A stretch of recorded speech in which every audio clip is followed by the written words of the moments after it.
There are lives that unfold like quiet rivers, shaping the world not with thunder, but with persistence. Golda Meir's story is such a river, cutting through the stone of history not to destroy it, but to carve meaning within it. Welcome, wherever you are. In your living room, your car, or somewhere in the quiet of night. Tell us where and when you're listening from. Join this circle of remembrance that stretches across time. And if these stories speak to you, subscribe to help us keep these voices alive. In the year 1898, in a dim quarter of Kyiv, a cry echoed through the narrow wooden house of the Mabovich family. It was not a cry that promised greatness, only survival. Outside, the air was brittle, the kind that turns breath into fog. Russia's empire was restless, and in the Jewish districts, that restlessness often turned to terror. The walls of that little home trembled not from wind, but from the echoes of fear that had settled like dust upon every window ledge. Golda Mabovich entered a world where silence was safety. Her father, Moshe, a mild man who built furniture with calloused hands, knew the fragility of existence under Tsarist rule. Her mother, Bloom, sold meager goods from home, buttons, thread, anything that might hold together both clothing and dignity. There was no luxury, only the quiet pact of endurance that defined Jewish life in Eastern Europe. When Golda was still a child, she would watch from behind curtains as soldiers passed on horseback, their boots echoing like warning bells. One night, when the family heard rumors of a pogrom, that word whispered like a curse, Moshe boarded up the house's windows with trembling hands. He used whatever wood he could find, hammering into the frame as Bloom clutched their children to her chest. Golda would later recall the sound of her father's hammer, sharp and rhythmic, as if building a fragile fortress against a storm. She did not yet understand hatred, only that it arrived without reason and left without apology. In those early years, hunger and fear were constant companions. Yet amid them, the young girl developed a stubborn resilience, a refusal to be broken by circumstance. There was something fierce behind her quiet eyes, a patience that seemed to watch the world and take its measure. Her earliest lessons were not learned in books, but in endurance, how to remain still when chaos demands movement, how to listen when speech might betray you. When Golda turned 5, her father left for America. He went alone, carrying little more than a prayer that one day his family might follow. For 3 years, Bloom kept the children alive on courage and barter, her faith stretched thin but unbroken. In those years, Golda became both daughter and sentinel, watching her mother's face for signs of despair, learning the meaning of fortitude not from scripture, but from survival. When the letter finally came, it was short and full of promise. Moshe had found work in Milwaukee, Wisconsin, and a way to bring them across the ocean. For days, Bloom wept, not from sadness, but from the unbearable hope of escape. The preparations were frantic and simple, one suitcase, one dream. The family left Kyiv as quietly as they had lived in it, carrying only memories that clung like shadows. The voyage to America was long and without comfort. In the cramped hold of a ship, the air smelled of iron and sea. Golda watched the waves from a small porthole, wondering if the world could ever be large enough to escape fear. At night, she listened to the hum of the engines and imagined they were voices, perhaps of those who had made the same journey before her, whispering courage into the dark. When the ship finally reached New York Harbor, Golda was 9 years old. The Statue of Liberty stood before her, not as an icon, but as an impossibility made real. Yet America, for all its promise, was not paradise. It was only the next trial. The Mabovich family boarded a train bound for Milwaukee, a city of immigrants where every street spoke a different tongue. There, in a small wooden house, life began again. Poorer, perhaps, but without the shadow of soldiers. In the crowded classrooms of Milwaukee's public schools, Golda discovered her first true love, learning. The English language was a puzzle she solved with hunger. Books became her escape, her way of understanding a world that had once seemed designed to exclude her. Her teachers saw in her something rare, an intensity, a moral fire that could not be quieted. It was there, among the noise of streetcars and the smell of factory smoke, that she first began to dream not just of safety, but of purpose. She joined debates, read about social justice, and spoke passionately about equality, not from privilege, but from memory. She would later say that her childhood taught her what it meant to be defenseless, and that no nation, no people, should ever have to live that way again. Still, the scars of Kyiv followed her. When others laughed freely, she hesitated. When they spoke of the future, she thought of the boarded windows of her youth. Yet beneath that quiet reserve, a conviction was forming, that life was not to be endured, but shaped, that one could build safety, not through walls, but through will. As adolescence approached, the dreams of her family diverged. Her father sought peace in simple labor. Her mother longed for stability. But Golda's restlessness grew. She found herself drawn to meetings of immigrants and workers who spoke of a new world, not just in America, but in a land far across the sea, Palestine. There, they said, Jews could build their own home, live without fear, and work the soil under their own sky.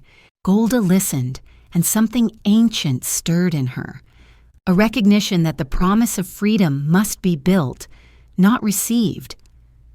One evening, she stood at the window of her family's house in Milwaukee. The air was heavy with the smell of rain, and the streetlights flickered. She thought of Kiev, of her father's hammering, of the sea, of every border crossed in silence. The thought came to her not as a dream, but as a certainty. She would leave America one day. She would go where people were building a nation out of nothing but dust and belief.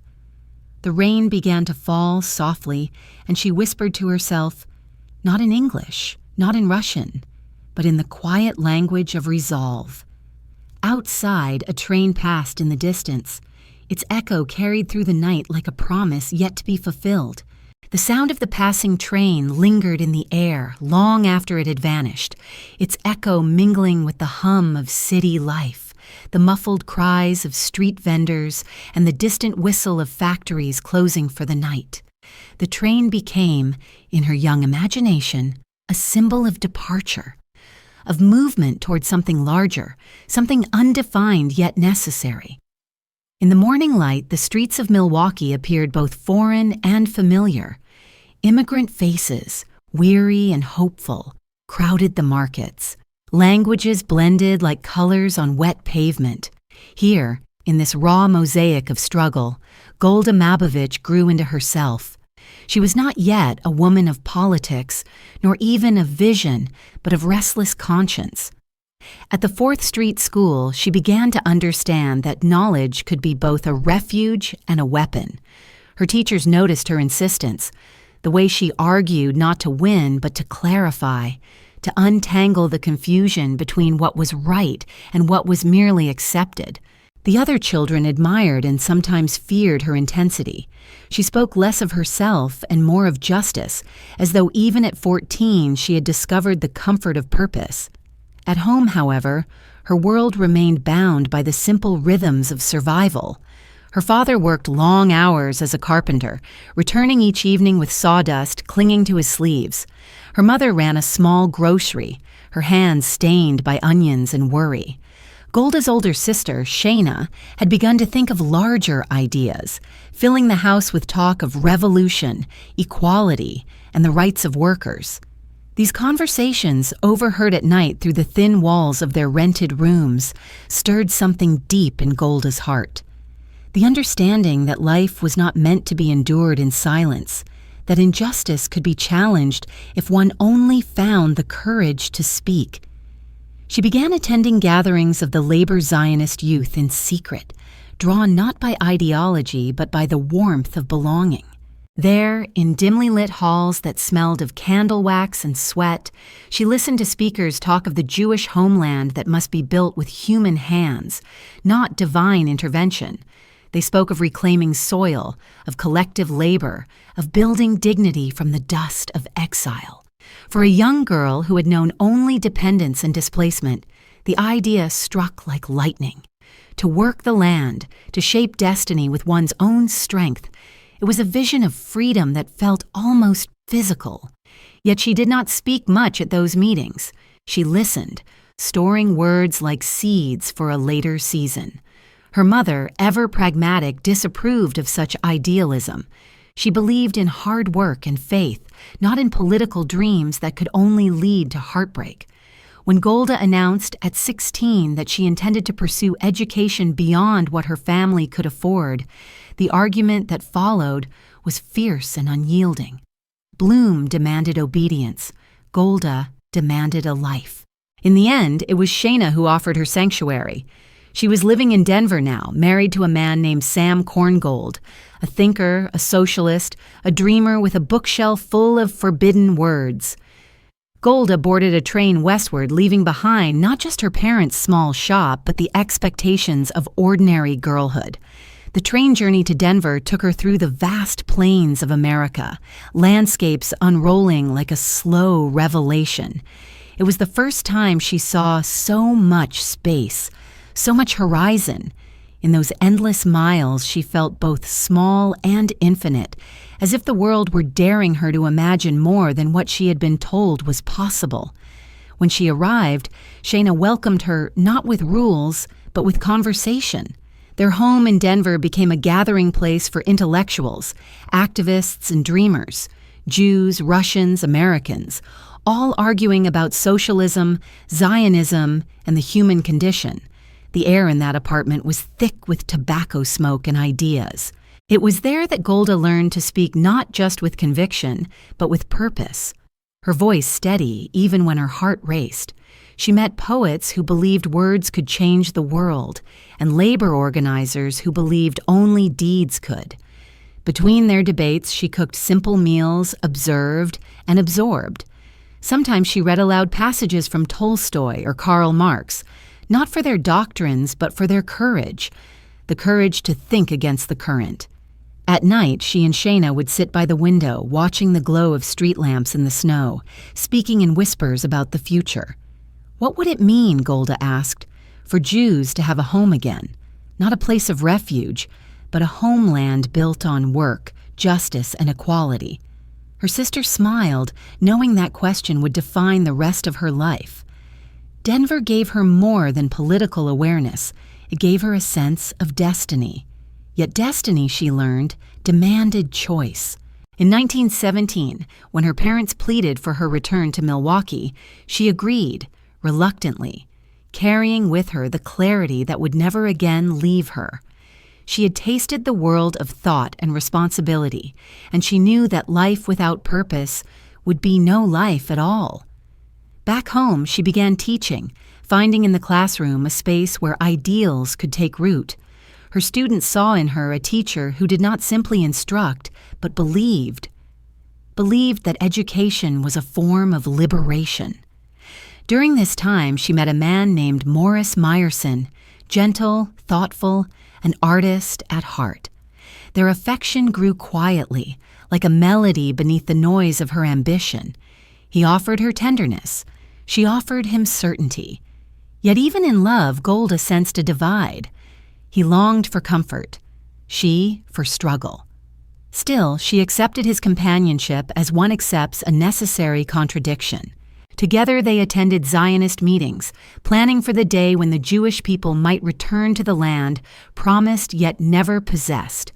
In those years, the world beyond Milwaukee was descending into war.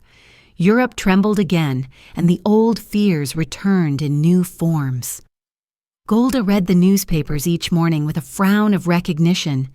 History, it seemed, never learned. But she was determined that she would. She poured her energy into the Zionist labor movement, writing, organizing, speaking, her voice gaining authority and gravity. She began to see her personal life as inseparable from her people's fate, an idea both liberating and tragic. For every dream she embraced, another part of her private life grew distant. By 1921, the decision that had long been forming in her heart became inevitable. She and Morris would leave for Palestine. They would join those who were not waiting for history to change, but were changing it themselves. The night before their departure, she stood again by a window, as she had years earlier in Milwaukee, watching the rain streak down the glass. The train that would take them eastward awaited at dawn. She thought of her mother, of the boarded windows of Kyiv, of the ship that had once carried her across the Atlantic. Now she was crossing the world again, but this time toward a beginning, not an escape. The next morning, as the whistle of the departing train cut through the air, Golda closed her eyes and listened. The sound no longer spoke of flight, but of purpose. The city she left behind faded into mist, while before her stretched a horizon she could not yet name, a horizon that would test every certainty she had ever held. The sea stretched before them like an endless mirror, a trembling sheet of silver beneath a pale sun. Golda stood on the deck of the ship, her hands wrapped around the railing, the salt wind biting her skin. She was 23, newly married, newly determined, and filled with an excitement that was almost indistinguishable from fear. The waves hissed below, constant and indifferent, as if reminding her that every journey worth taking begins in uncertainty. Beside her, Morris stood quietly, sketchbook in hand, trying to capture the vastness that words could not contain. He was gentle in a way that steadied her, but she sensed already that his gentleness might not survive the demands of the world they were sailing toward. The ship creaked, gulls circled above, and somewhere in the distance the line between sky and sea dissolved into promise.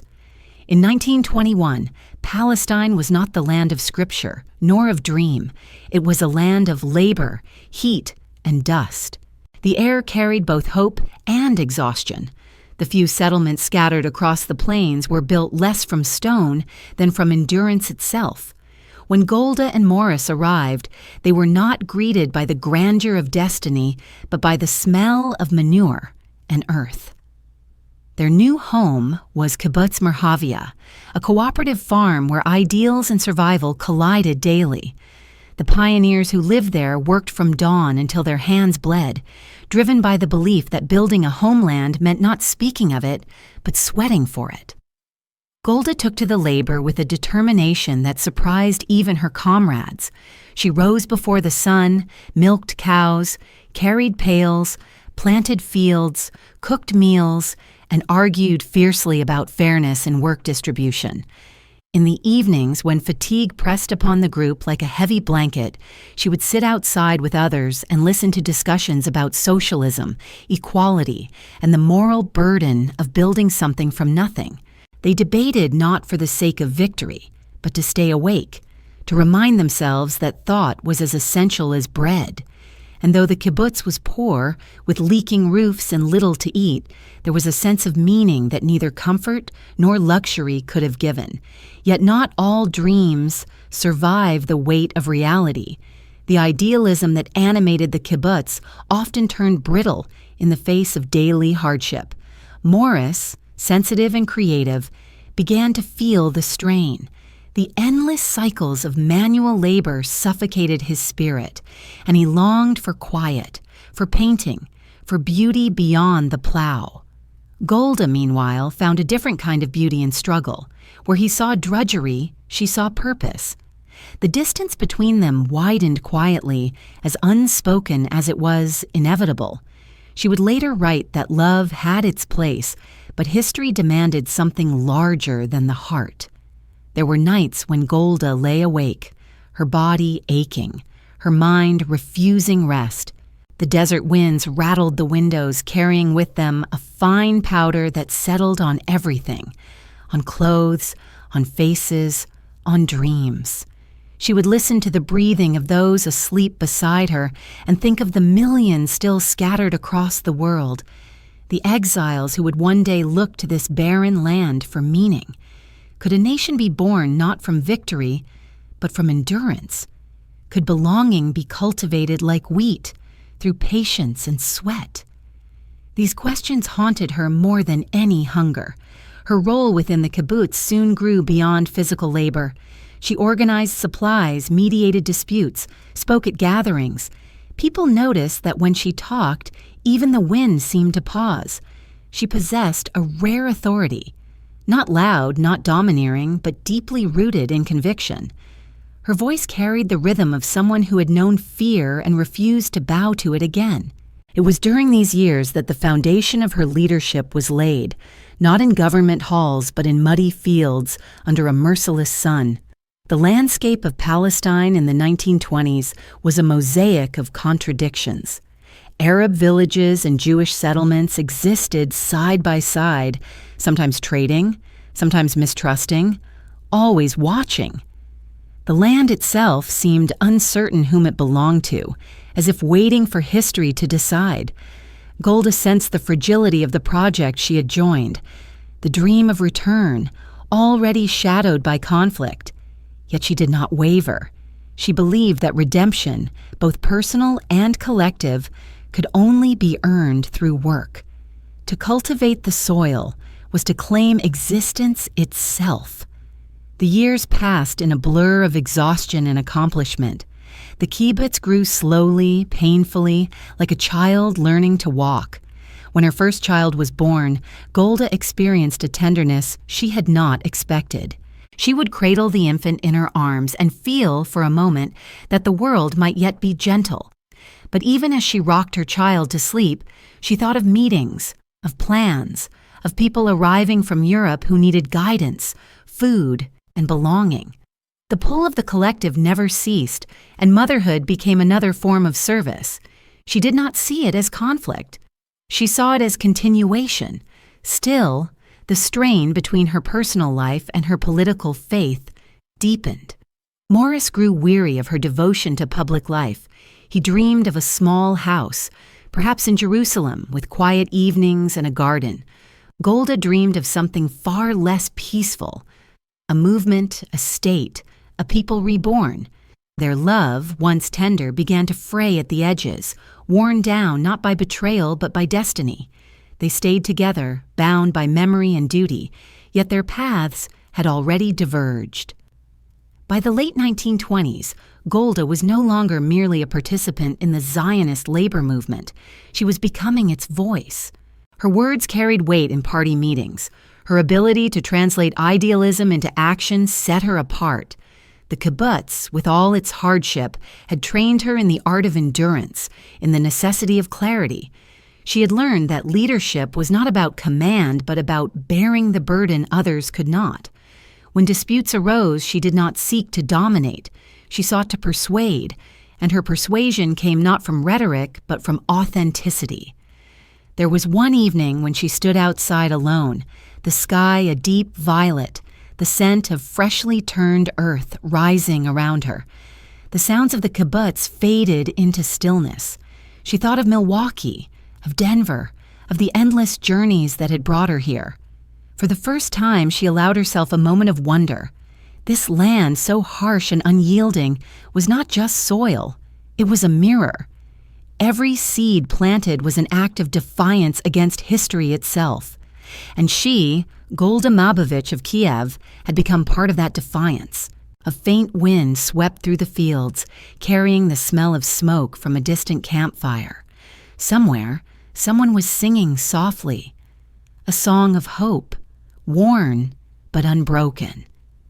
Golda closed her eyes and listened, letting the melody settle inside her like a prayer. The night was neither peaceful nor kind, but it was alive, and that was enough. In that moment, she understood that her life would never again belong solely to herself. It had already been claimed by history, by purpose, by the relentless call of a nation not yet born. The fire crackled in the distance, its glow flickering against the dark horizon.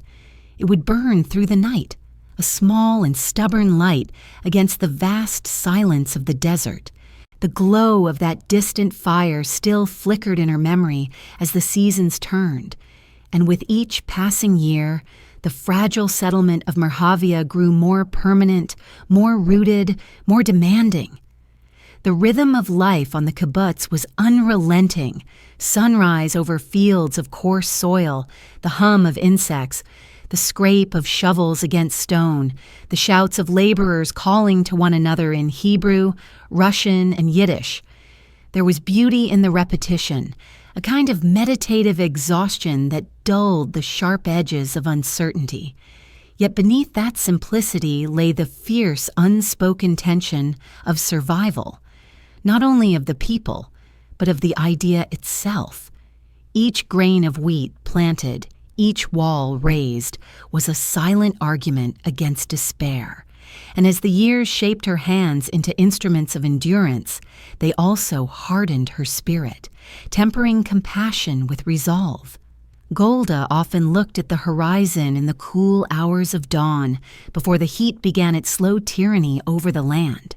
She would see the thin mist rising from the fields and feel for a fleeting moment that she was standing at the edge of creation, not as a witness, but as a participant.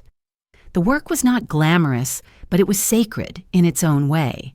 To bring life out of arid ground, to coax food and shelter out of emptiness, was to restore meaning to a people long denied the right to belong. In those early mornings, she thought not of politics, but of continuity, how the earth remembered hands that shaped it, how each generation must leave something tangible behind for the next. And yet, the closer she came to the core of the dream, the more she began to see its fractures. Ideals were clear in words, but messy in practice. The kibbutz movement, built on equality and shared labor, was also marked by stubbornness, ego, and fatigue. Disputes over rations, leadership, and land allocation sometimes consumed entire nights of argument. Voices rose, tempers flared, and in the end, someone always had to mediate. Golda, pragmatic even in her youth, often became that voice of moderation, though she was never afraid to take a stand when the cause demanded it. Her calm was not weakness. It was a kind of discipline, the quiet certainty of one who knows that shouting does not make truth louder. Still, the life she had chosen came at a price. Her marriage, already strained by the unending toil and the absence of personal space, began to dissolve in all but name. Morris yearned for art, for city life, for music and conversation unburdened by ideology. Golda, though she loved him in her own steadfast way, could no longer imagine a life that was not anchored to the collective struggle. She felt guilt for the distance between them, but could not change what history demanded of her.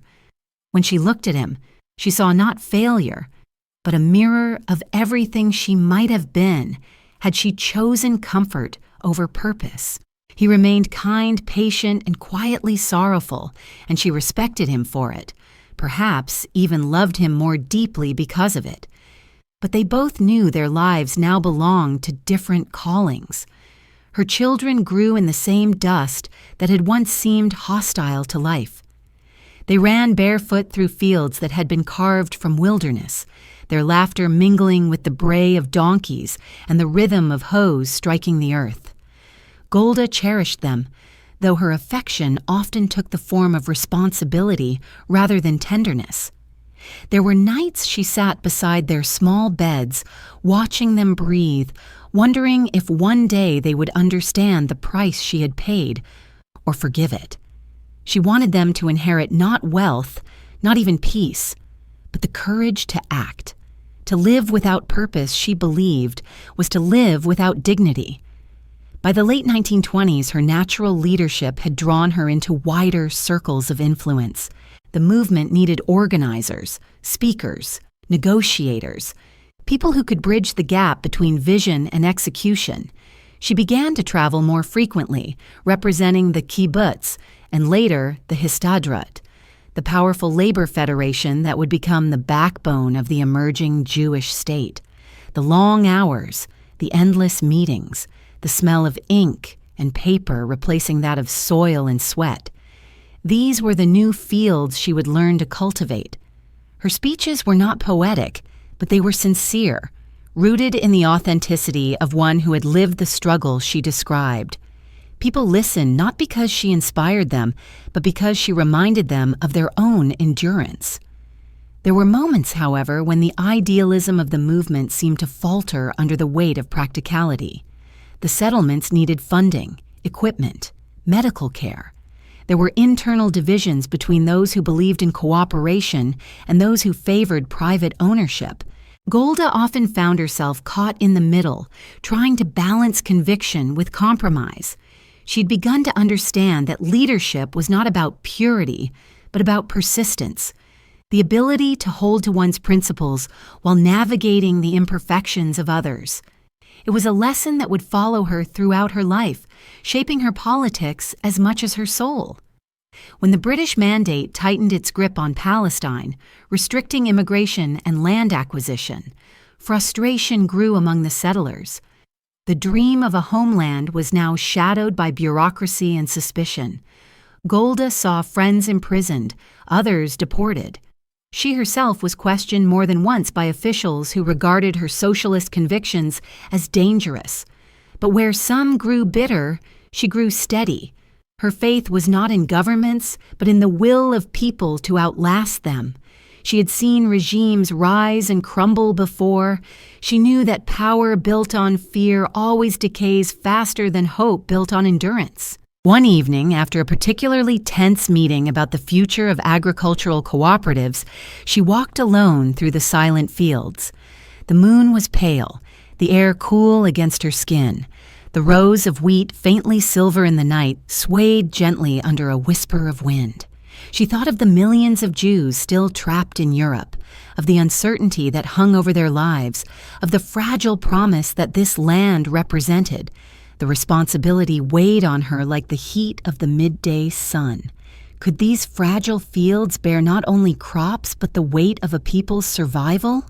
Could she? The question lingered without answer, dissolving into the silence that surrounded her. The next morning she rose before dawn, as always, and resumed her work. The sun climbed slowly above the horizon, casting long shadows over the land. In the distance, she saw smoke rising from a neighboring village, a reminder that peace here was as transient as the morning mist. She paused for a moment, wiping the sweat from her brow, and watched as a child chased after a goat through the dust, laughing freely, unaware of the heaviness that filled the air. That laughter, fragile yet pure, felt like a promise she could not betray. When the day ended, the workers gathered outside the communal hall, their faces lined with exhaustion and pride. Someone lit a small lamp, and its glow flickered across their faces as they sang softly, a song not of triumph, but of endurance. Golda listened, her expression unreadable, her mind already turning toward the future. She knew the path ahead would demand more of her than she had yet given. The kibbutz, once her entire world, was becoming a beginning rather than an end. The fire she had once seen in the distance was now burning inside her, quiet but unquenchable. The song faded into the dark, leaving only the sound of crickets and the steady beat of her own heart. Somewhere beyond the horizon, unseen yet certain, history was beginning to move again. The years that followed began to unfold with the quiet inevitability of a tide returning to shore. Golda was no longer simply a worker among equals. She had become a voice, first hesitant, then assured, finally commanding in its quiet strength. Her path had carried her from the fields of Merhavia into the halls of decision, where words, not shovels, shaped destinies. The 1930s were a restless decade, heavy with foreboding. In Europe, old hatreds had begun to reawaken. In Palestine, the dream of coexistence grew thin. Yet amid this turbulence, Golda's conviction only deepened. She had learned to read not just speeches or reports, but the expressions of men in smoke-filled rooms, the flicker of doubt in their eyes, the fatigue in their voices, the fragile balance between faith and despair. She understood now that leadership meant listening until one could hear the truth that fear tried to conceal. Her rise within the Histadrut was steady, almost reluctant. She never sought position, only purpose. But purpose often found her waiting. She became secretary of the Women's Labor Council, then a delegate to the World Zionist Congress, her presence noted for its mixture of warmth and firmness. At conferences in Tel Aviv, she would sit through long nights of debate, the air thick with tobacco smoke and frustration. The men around her, many older and more learned, sometimes underestimated her, mistaking her calm for concession. But when she spoke, her words carried the unadorned authority of lived experience. She did not decorate her arguments with rhetoric. She spoke as someone who had planted, suffered, built, and bled. Her sentences landed with the weight of authenticity, and gradually people began to listen differently. There were moments of exhaustion when she questioned whether the endless meetings, the compromises, the balancing of fragile egos were worth the effort. Yet each time doubt threatened to erode her resolve, she remembered the boarded windows of Kyiv, the fields of Merhavia, and the fragile laughter of her children. She told herself that the work must continue because it was not for herself, but for those who had no voice. In private, she wrote letters filled with fatigue and longing, yet also with a strange serenity. She did not believe that happiness was the purpose of life. To her, meaning mattered more, and meaning was seldom gentle. Outside the meeting rooms, the land itself seemed to echo the divisions within the movement. Violence between Arabs and Jews flared and faded like brushfires, each incident leaving deeper scars. The British, burdened by their own empire's decline, issued decrees that seemed designed to please no one. Immigration was limited, land purchases were restricted. Refugees fleeing Europe began to arrive in desperate waves, their faces pale with hunger and memory. Golda met them at ports, at stations, at refugee camps hastily erected in the heat. She listened to their stories with a stillness that was not detachment, but respect, for she knew that grief, when shared aloud, demanded witnesses rather than comfort. It was in these encounters that her sense of destiny crystallized. She began to see the Jewish people not as victims of history, but as its unfinished authors. Each arrival was both a burden and a blessing, a life saved, a responsibility inherited. She worked tirelessly to arrange housing, food, and medical care, negotiating with officials and donors with a persistence that bordered on the impossible. Her letters from that time reveal a mix of compassion and steel. She once wrote to a colleague that sentimentality was a luxury. Pity must never replace action. By the late 1930s, as darkness spread across Europe, Golda's days were consumed by the crisis of exile. News of Nazi brutality reached Palestine in fragments at first, rumors, letters, faces arriving hollowed by horror.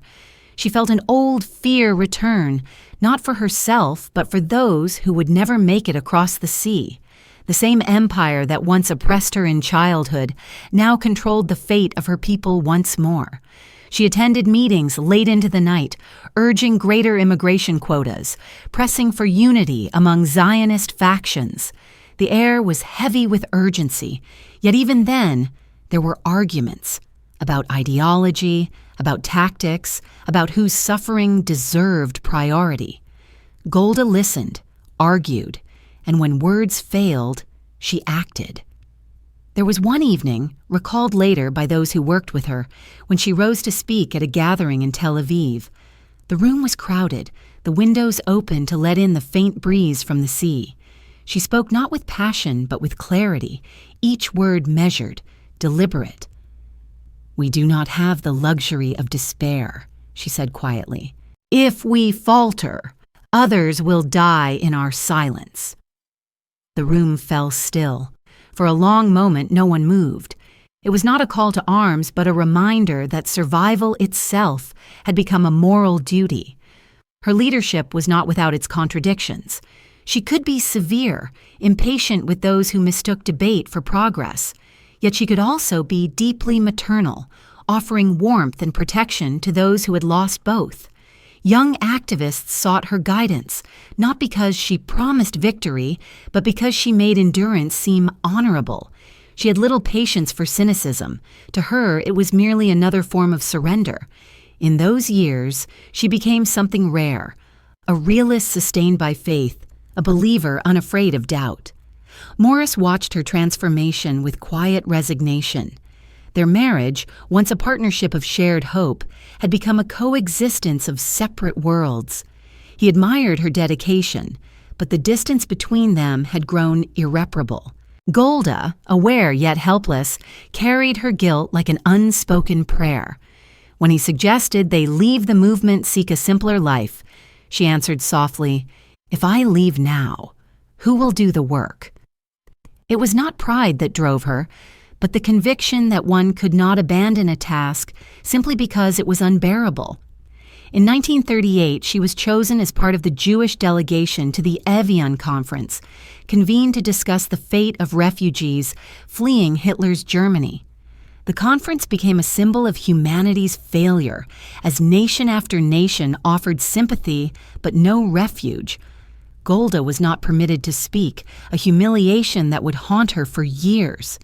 She sat among the audience, her hands clasped tightly in her lap, listening to delegates express their condolences, their regrets, their excuses. She later recalled that she wished she could have risen and shouted, "How can you sit here in comfort while they perish?" But she did not shout. She watched in silence, her resolve turning to iron. When she returned to Palestine, her demeanor had changed. The compassion remained, but it was now bound by a deeper determination. She understood that salvation would not come from others. The Jews would have to save themselves, build their own refuge, defend it, and pay whatever price it demanded. That belief, born in the failure of Evian, would shape the rest of her life. As the decade closed and the world hurtled toward war, Golda's voice became one of the few steady constants within the movement. She had no illusions left about human nature, yet she still believed in humanity's potential. It was a fragile faith, but it was enough. One night after a meeting that stretched past midnight, she stepped outside into the cool air of Tel Aviv.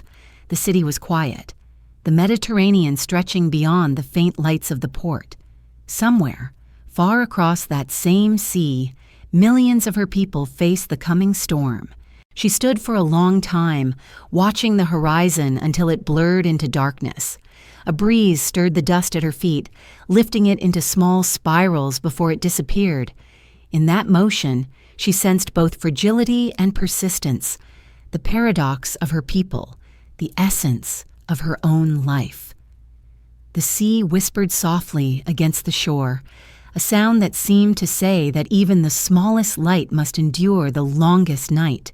The wind that rose from the Mediterranean that night carried with it the first scent of coming war, though no one yet dared to name it.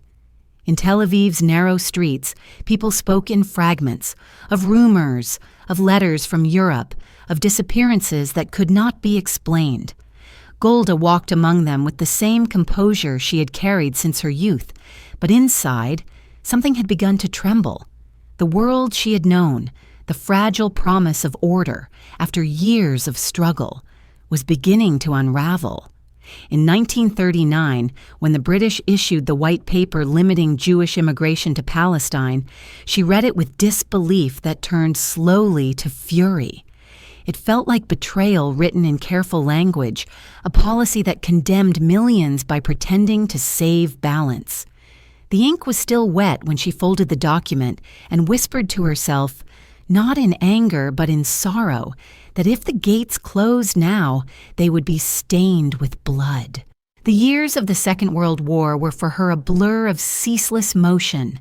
Negotiations, clandestine meetings, arguments that stretched past midnight, and moments of exhausted silence when she stared at her own reflection and saw a stranger's eyes staring back. Her days were consumed by appeals to the British authorities, by the desperate need to bring in ships filled with refugees who had nowhere else to go. Some ships arrived, others sank. She remembered standing at the port once as word came that another vessel, carrying hundreds of men, women, and children, had been turned away. The sea was calm that morning, deceptively so, and she felt a chill that had nothing to do with weather.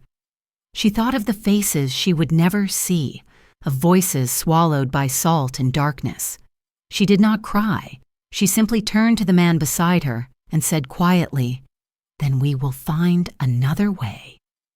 That phrase, simple, steady, unyielding, became her creed. When the British refused, she negotiated. When they threatened, she found loopholes. When despair spread like an illness, she spoke of duty as if it were a form of healing. Her letters from those years, preserved by colleagues and historians, reveal no self-pity. Instead, they pulse with an almost frightening determination. "There is no choice," she wrote once, "but to go on. We are too few to surrender." Those words, like the rhythm of her breath, guided her through a decade that demanded more from humanity than humanity could give. When news of the camps began to reach Palestine, the names of places that would become symbols of annihilation, Golda read them in silence. She would sit in her small office surrounded by papers and maps, while others wept openly. Her grief did not take the form of tears, but of action. She pushed harder, spoke louder, argued longer. Every bureaucratic victory was a rescue, every lost negotiation a personal wound. She told no one, but at night she would walk alone along the darkened streets of Tel Aviv, the sea wind pressing against her face, as if to remind her that even air itself could not wash away the weight of memory. The war ended, but peace did not follow. In 1945, the survivors began to arrive, skeletal figures in ragged clothes, eyes that held both terror and disbelief. Golda met them as she had once met ships of refugees years before, but now the scale was unimaginable. She welcomed them not as victims, but as citizens of a nation that did not yet exist. She fed them, clothed them, listened to their stories. There were moments when their silence said more than their words, when she saw in their faces the death of faith and the faint spark of endurance that refused to die with it. She understood that these people, broken and bereaved, would become the foundation of the new state, and that she herself must carry the burden of their hope. The British, clinging to their mandate, responded with prisons and restrictions. The conflict that had long simmered now began to boil. Underground organizations launched attacks. Reprisals followed. Golda did not take up arms, but she moved through the chaos with a calm born of conviction. Her weapon was persuasion, her shield patience. She negotiated with Arab leaders, British officials, and Jewish commanders alike, her tone steady, her gaze unwavering. Some admired her courage. Others accused her of stubbornness. Both were right. By 1946, the tension had become unbearable. Arrests were frequent, raids sudden. She herself narrowly escaped imprisonment more than once. Yet even in fear, she found focus. "If this is what it takes," she told a friend, "then this is what we must bear." The simplicity of the statement concealed the depth of her exhaustion. Her health began to falter, her body reminding her that will alone could not defy nature. Still, she pressed on, as though rest itself were a form of betrayal. In November 1947, when the United Nations voted for the partition of Palestine, Golda was in Jerusalem. The announcement came through the crackle of a radio, its signal uneven, its sound fragile. Outside, the city erupted in both jubilation and dread. People danced in the streets, embracing strangers, shouting prayers. But Golda remained seated, her hands clasped tightly in her lap. She knew what joy often conceals, that the birth of one dream demands the death of another. For every cheer, there would be a cry. For every nation born, another would grieve. She felt no triumph, only solemnity. "Now the real work begins," she murmured, as though speaking to herself. The following months were consumed by preparation for war. She became a mediator, a fundraiser, a messenger. Her journey to the United States in early 1948 remains one of the most remarkable episodes of her life. Traveling under false identity, she met with Jewish communities across the country, appealing for funds to arm the new state before it was even declared.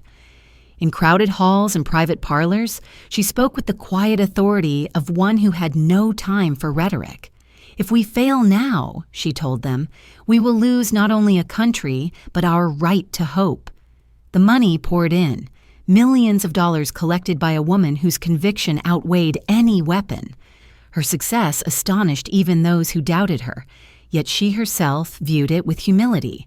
They gave, she said, because they understood that there was no alternative. When she returned to Palestine, it was to a land already at war. On May 14, 1948, she stood among the crowded assembly that heard David Ben-Gurion declare the independence of the State of Israel.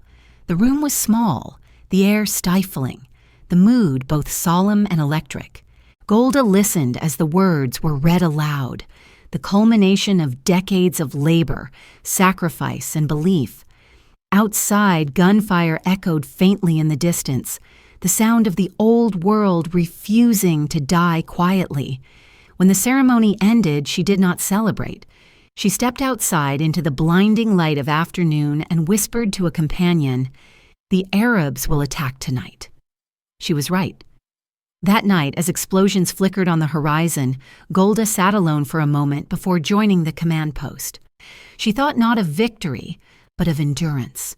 The state had been born, but it was as vulnerable as a newborn child, fragile, trembling, dependent on the will of its guardians to keep it alive.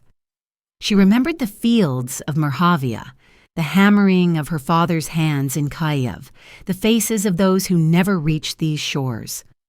All of it seemed to converge into a single thought, that history was not fate, but the sum of human persistence. Somewhere beyond the hills, the first battles of independence had begun. The night sky glowed faintly red. Golda rose, straightened her jacket, and walked toward the noise, her steps steady, her face unreadable. The wind carried the scent of smoke and dust, but also something else, a trace of promise, fragile as breath, enduring as belief. The newborn state trembled under the weight of survival, its breath still shallow, its heartbeat unsteady. There were no guarantees, no safety, no certainty of tomorrow. What existed was hunger, exhaustion, and a kind of faith that could not be measured by reason. The night after independence, the shelling began, and it did not stop.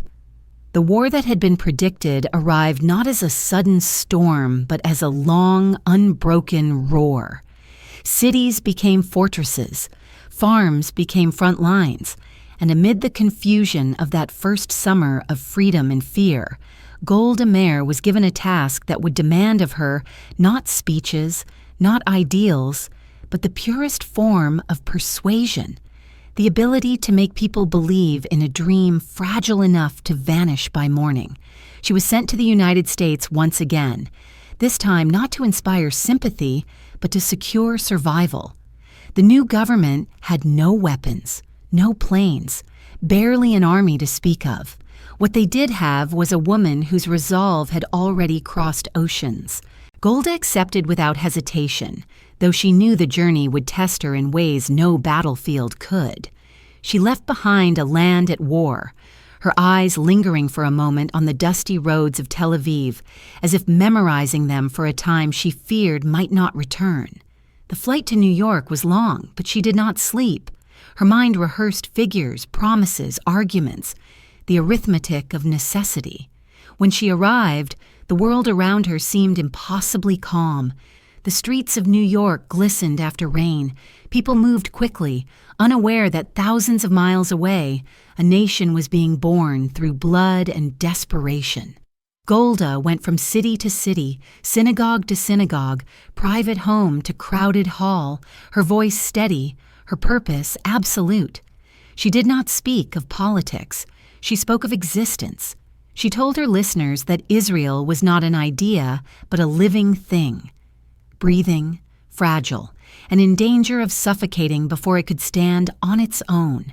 There was no artifice in her tone, no oratory. She spoke as one who carried the weight of millions, and somehow her listeners felt it. Eyewitnesses described her not as charismatic, but as undeniable.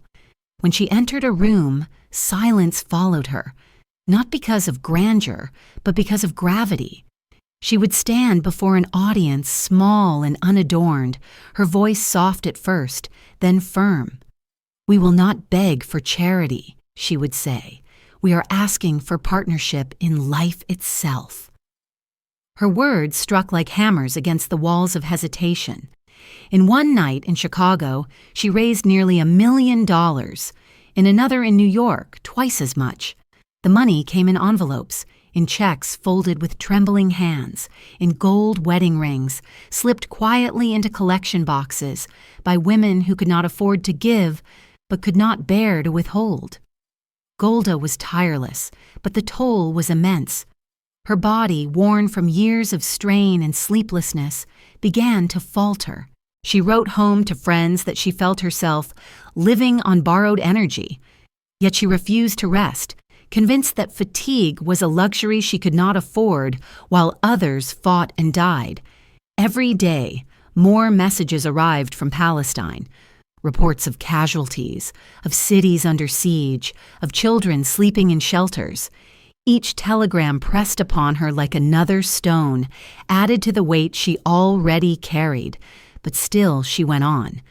She understood that money, in this moment, was blood. Every dollar a bullet, every contribution a breath for the infant state gasping for life. Her success astonished the men who had doubted her.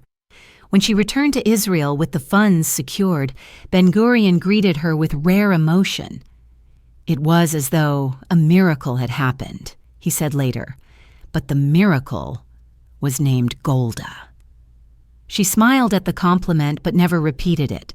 She did not believe in miracles. She believed in persistence. The weapons purchased with her efforts began to arrive. Rifles, ammunition, planes, and with them, the balance of the war began to shift. In those days, Golda's life was a constant oscillation between triumph and mourning. For every victory, there were funerals. For every shipment that arrived, a convoy that never did. She visited hospitals where young soldiers lay bandaged and still, their eyes full of both pride and pain. She would sit beside them, her hand resting lightly on their arms, listening more than speaking. To comfort them, she would sometimes tell small stories of the kibbutz, of planting fields, of beginnings that seemed impossible, but endured. The soldiers, many barely out of childhood, looked at her not as a politician, but as a mother, stern, compassionate, unyielding.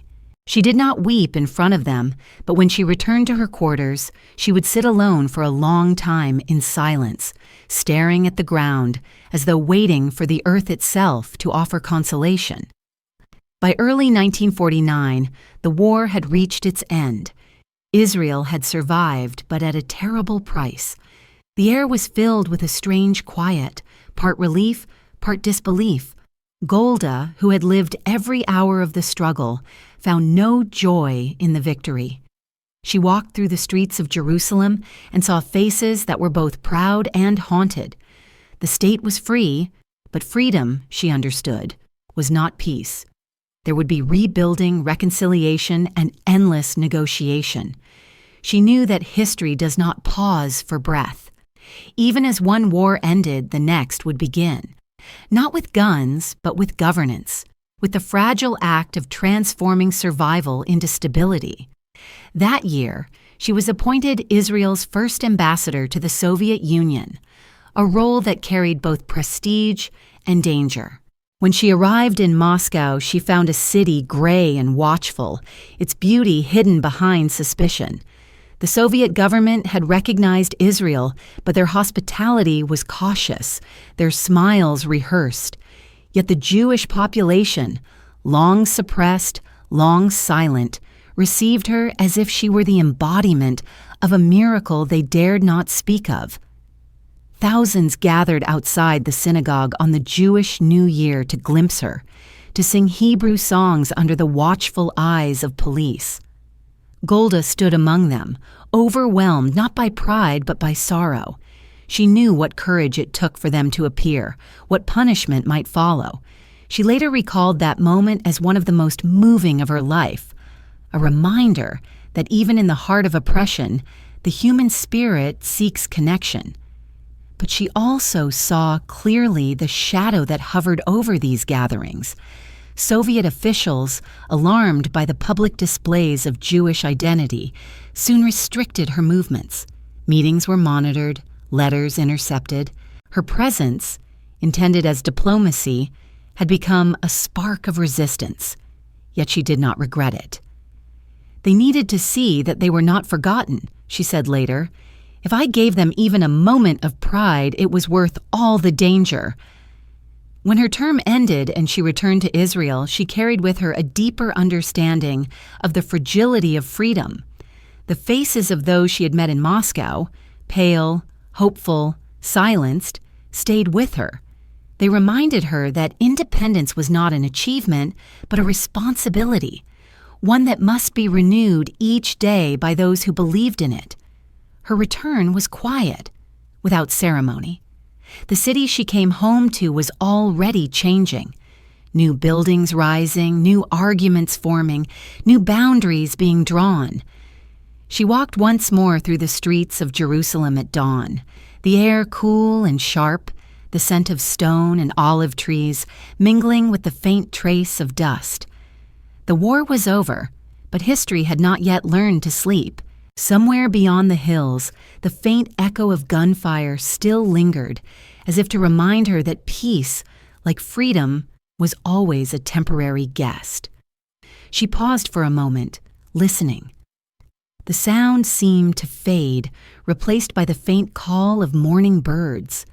Then she turned and continued walking, her steps slow but certain, the weight of a nation already pressing against her shoulders like the light of an unrelenting sun. When Golda returned from Moscow, the air in Israel seemed both lighter and heavier. The war had been won, but the peace was still tentative, like a candle trembling in the wind. The new nation was building itself out of rubble and willpower, each day demanding more than the last. Immigrants poured in by the thousands, survivors from Europe, refugees from Arab lands, bringing with them not only hope, but hunger, trauma, and the unspoken question of how to begin again. The cities were crowded, the roads unfinished, the government still learning to breathe. Golda moved through it all with the same resolute calm that had guided her since youth. Her name had already become synonymous with competence and trust. Her presence in a room could silence chaos, not through authority, but through a kind of maternal steadiness. Yet she carried something within her that few saw, the quiet burden of what she had witnessed in Moscow. The sight of Jews singing in the streets under the gaze of soldiers, the trembling joy in their faces, the fear that shadowed every act of faith. It had changed her. She spoke of it rarely, but her closest colleagues noticed a shift in her tone. There was more gravity now, more tenderness beneath the firmness. When she talked about the responsibilities of statehood, her voice carried the echo of those hidden believers, those who had not yet been allowed to live freely, but had sung nonetheless. "We are their voice," she said once, "and we must never forget how easily silence returns." By the early 1950s, her path led her back into the heart of Israeli politics. Appointed Minister of Labor, she faced challenges unlike any she had known before. The war had united the nation through necessity. Peace, however, exposed its divisions. Housing was scarce, unemployment rampant, the social fabric stretched thin by the sheer diversity of those who had arrived. In the development towns that sprang up across the desert, tents flapped in the wind like weary flags, and the promise of equality seemed distant. Golda visited them often, walking through the dust with her shoes sinking into the sand, listening to complaints, answering questions, offering practical advice. She never made grand speeches in these places. Instead, she spoke simply, almost intimately, as one worker to another. "It will not be easy," she would tell them. "Nothing ever is. But we are building something that will last longer than hardship." Her belief in labor as the soul of the nation was not theoretical. It was born of lived experience. To work was to belong. To build was to become part of the story. She pushed for housing projects, roads, hospitals, schools, the infrastructure of existence. Bureaucracy frustrated her. Inefficiency angered her. Yet she never allowed herself the luxury of despair. Her colleagues said she had the rare ability to turn exhaustion into momentum. She could work 12 hours straight, pause only for a cigarette and tea, and then continue as if fatigue were an indulgence she refused to acknowledge. When told that something could not be done, her response was always the same: "Then we will find a way." It was not bravado, it was faith translated into motion. Still, her position demanded compromise, and compromise was a word that tasted like ash to her. The ideals of the early Zionist pioneers, equality, communal life, shared ownership, were already giving way to pragmatism, to politics, to the slow corrosion of bureaucracy. Golda navigated these waters with increasing skill, though not without unease. She understood that dreams, once institutionalized, could harden into rules, and rules could turn compassion into calculation. Yet she also knew that without structure, the state would collapse under the weight of its own chaos. Her pragmatism, forged in the fields of Merhavia, now became her greatest asset. She built not utopia, but endurance. Her days were consumed by meetings, reports, and visits, yet it was in the quiet evenings that her solitude deepened. She often returned home to an empty apartment, her husband and children long since following their own paths. She would light a cigarette, pour a small glass of tea, and sit by the window overlooking the faint lights of Tel Aviv. The city was growing, spreading outward into the dark. Its hum was constant, a reminder that life moved forward whether one was ready or not. Sometimes she would think of her youth, the fire of the early days, the purity of the dream, the faces of those who had believed that equality could conquer everything. She missed that certainty, though she no longer trusted it. Age had taught her that purity was a dangerous luxury in politics. To lead was to decide which imperfection one could endure. By the mid-1950s, her reputation had spread beyond Israel's borders. She was known abroad as a symbol of resilience, a rare woman in a world still ruled by men. Foreign journalists described her with a mixture of curiosity and respect. The grandmother of the Jewish state, they called her, though she was not yet old. She met foreign dignitaries with a directness that both disarmed and impressed them. When speaking with American officials, she had the quiet authority of someone who had long since abandoned the need to flatter. When she met workers and immigrants, she had the warmth of someone who remembered their hunger. This duality, strength and tenderness, iron and ash, became the essence of her leadership. And yet, behind the steady exterior, she wrestled with the growing distance between her private self and her public image. The more she was admired, the lonelier she became. Friends noticed the weariness in her eyes, the way she sometimes stared into space as if listening to a voice that was no longer there. She had become the embodiment of the state, not just its successes, but its burdens. To many, she was Israel itself, unyielding, pragmatic, stubborn, and full of quiet sorrow. She accepted this role without complaint, but she knew the cost. To be a symbol is to cease being a person. In 1956, she was appointed foreign minister, a position that placed her at the center of Israel's delicate existence among nations. The shift from labor to diplomacy demanded a new kind of endurance. Now, instead of shovels and construction plans, her tools were words, gestures, silences. The world stage was larger, but no less harsh. Each conversation, each handshake, carried the weight of survival. Her days became a series of meetings with leaders who saw Israel as both miracle and inconvenience. She smiled when necessary, spoke carefully, and learned the art of patience that she had once despised. When asked to choose a Hebrew name for her new diplomatic role, she hesitated only briefly before selecting Meir, to illuminate. It was a quiet declaration, almost private, as though she were reminding herself that light, even if small, had meaning only when surrounded by darkness. In those years, she traveled often, to Washington, to Paris, to the United Nations, speaking for a nation that still felt like an experiment. Her speeches were precise and unsentimental, marked by moral clarity rather than eloquence. When she addressed the UN Assembly, she did not plead or boast. She stated facts as if carving them in stone. Her voice carried not the grandeur of rhetoric, but the intimacy of truth.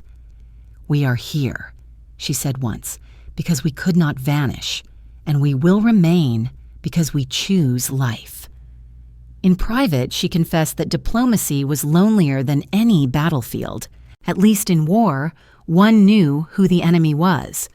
At a negotiation table, every smile could conceal a trap.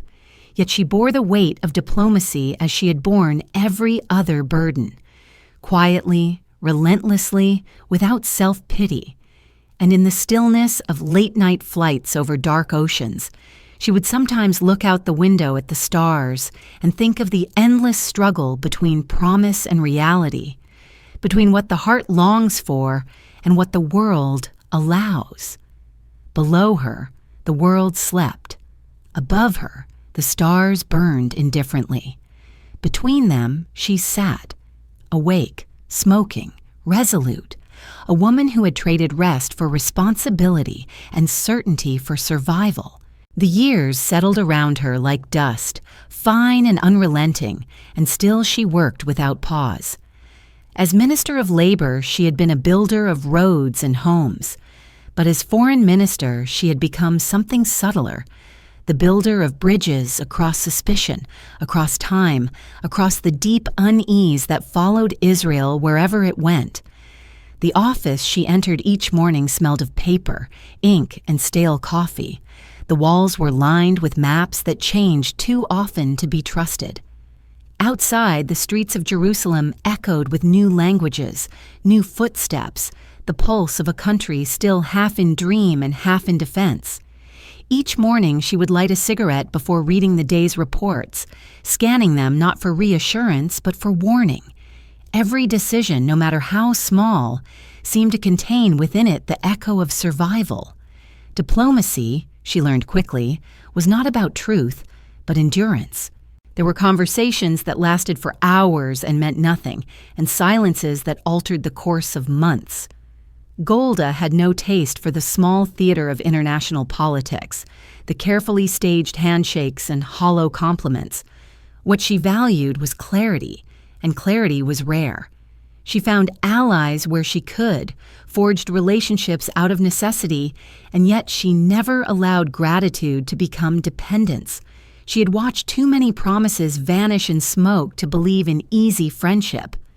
The world respected Israel's resilience, but few wished to share its burden. In Washington, she smiled and made her case with quiet logic. In Moscow, she listened more than she spoke, her eyes reading what lips did not dare to say. Every trip was a test of patience and principle. In the evenings, when she returned to her hotel room, she would remove her shoes, sit by the window, and exhale the day's restraint into the dim air.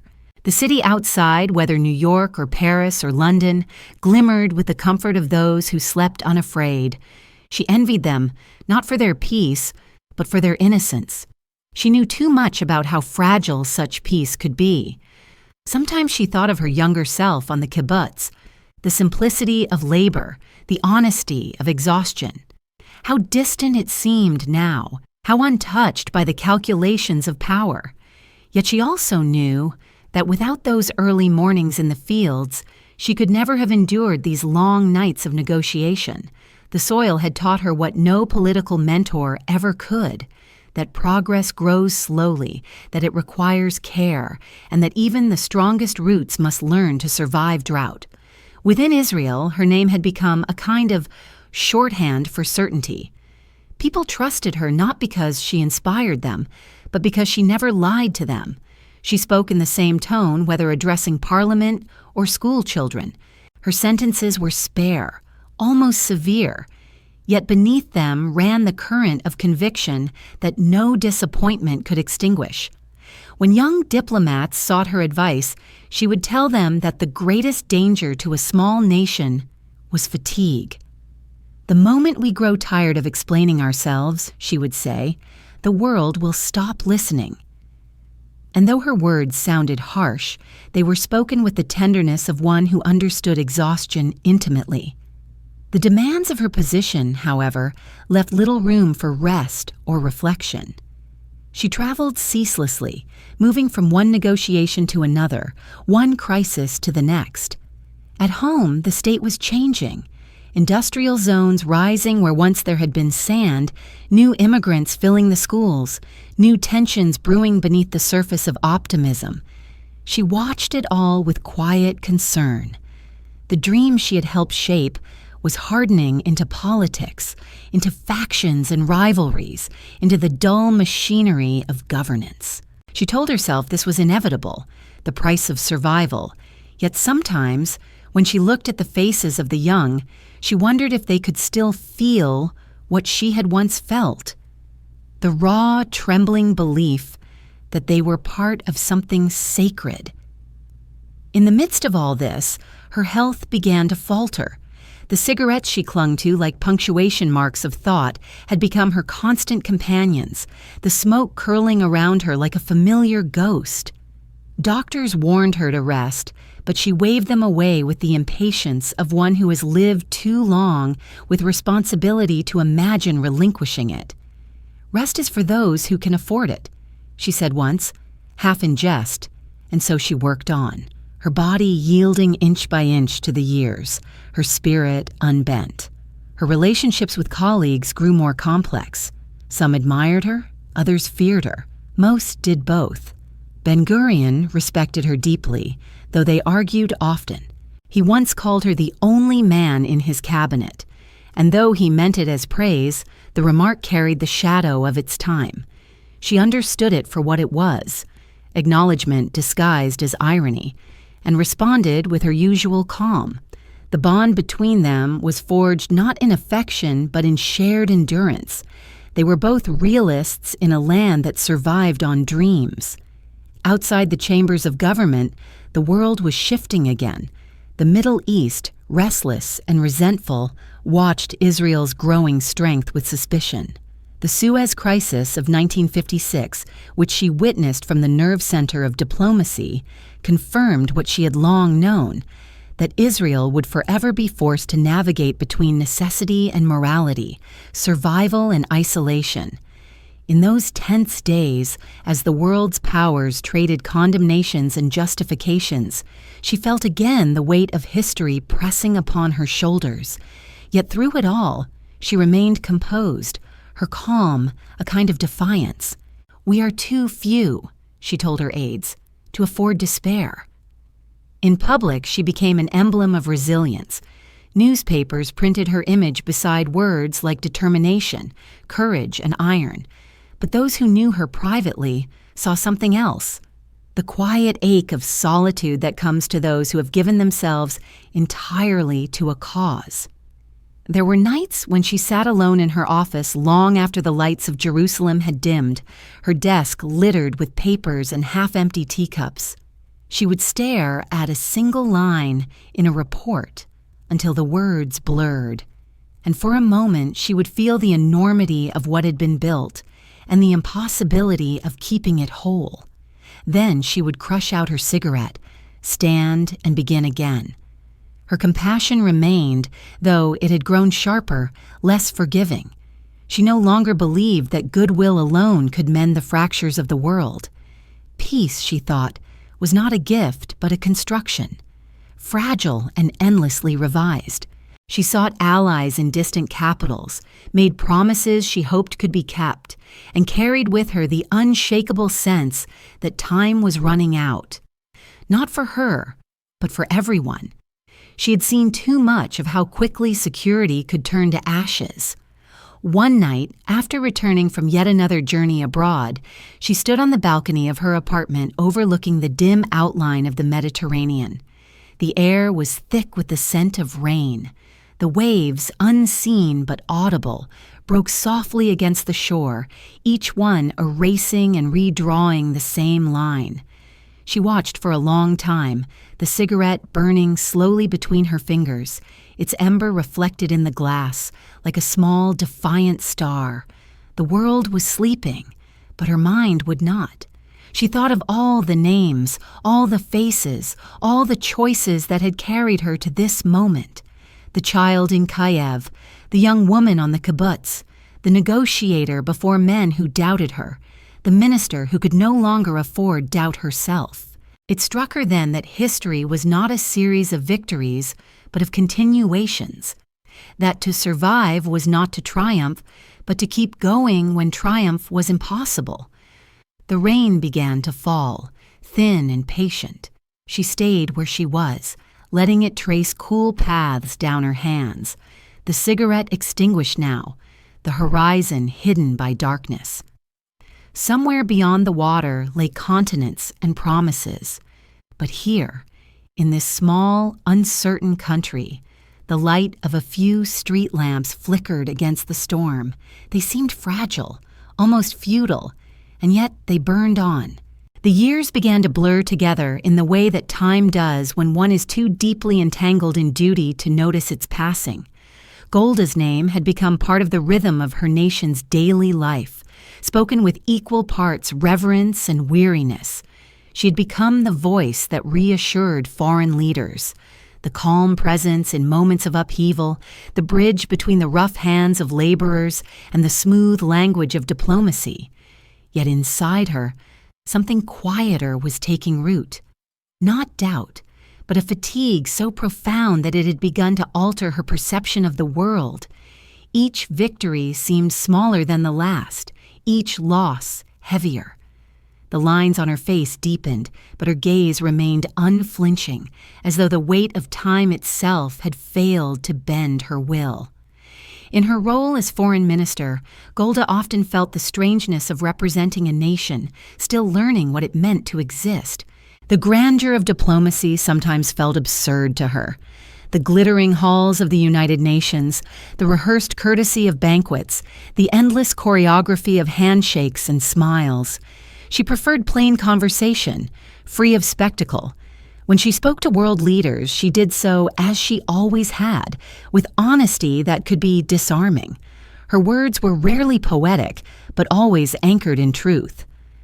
"We have no alternative," she would say, and the simplicity of the phrase carried more conviction than any flourish could. The world might admire Israel's courage, but admiration was never followed by protection. She understood that survival would always be Israel's burden alone, and she wore that knowledge like armor. At home, she faced a different kind of struggle, the slow erosion of idealism by the constant friction of politics. Cabinet meetings stretched into arguments that produced more heat than light. The early unity that had defined the nation's founding was dissolving into factions, each convinced of its own righteousness. Golda, who had built her life on compromise and perseverance, watched this fracturing with quiet alarm. She spoke less in those meetings, reserving her words for moments that mattered. When she did speak, her voice carried the same moral clarity that had once silenced the crowded rooms of her youth. Yet she sensed that the country was changing, growing impatient, restless for something beyond survival. Her relationship with Ben-Gurion, once defined by shared purpose, had become strained. They respected one another profoundly, but their visions for the country diverged in subtle ways.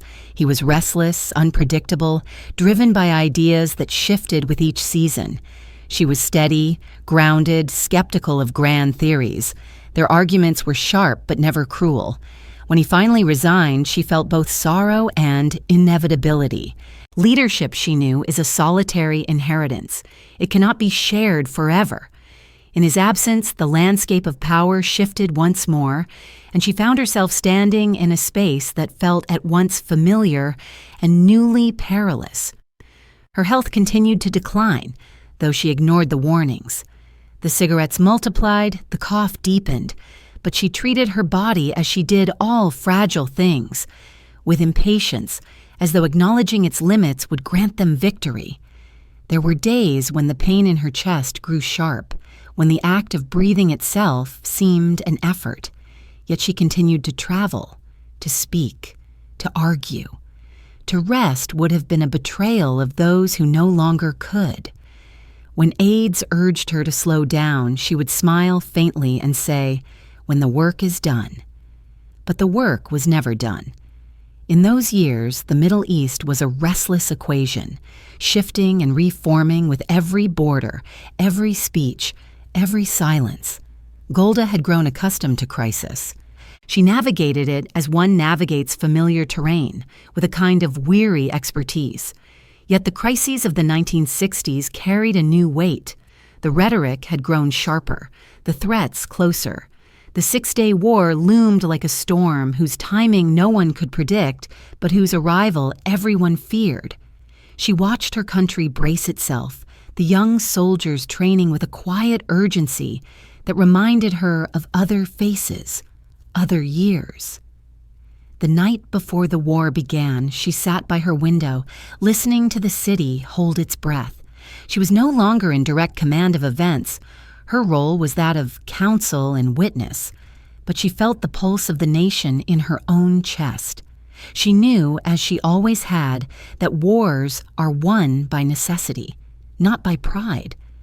When the conflict erupted and ended within 6 astonishing days, the euphoria that swept through Israel was tempered for her by a kind of sorrow. Victory, she thought, is never clean. The land regained, the enemies pushed back. These were facts to be recorded, but they were not peace. She feared that the triumph would become its own illusion, that the nation might mistake survival for invulnerability. In public, she congratulated the soldiers, praised their bravery, and shared in the collective relief. In private, she felt the weight of foreboding. She had lived too long with history to believe that it ever finished its work. As she aged, the tenderness of her youth had condensed into something harder, but not cold. It was the hardness of one who had seen too much suffering to entertain sentimentality. Those who worked beside her described an aura of calm that could not be shaken, a steadiness that inspired devotion and unease in equal measure. She rarely raised her voice. She did not need to. Her authority was the kind that came from having paid the full price of belief. And yet, despite her composure, loneliness had become her most faithful companion. The higher she climbed, the more distant the world became.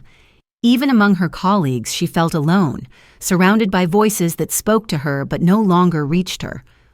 One evening, after a reception in Washington, she retreated to her hotel room before midnight. The city was draped in a humid haze, and the lights of the Potomac shimmered faintly beyond the glass.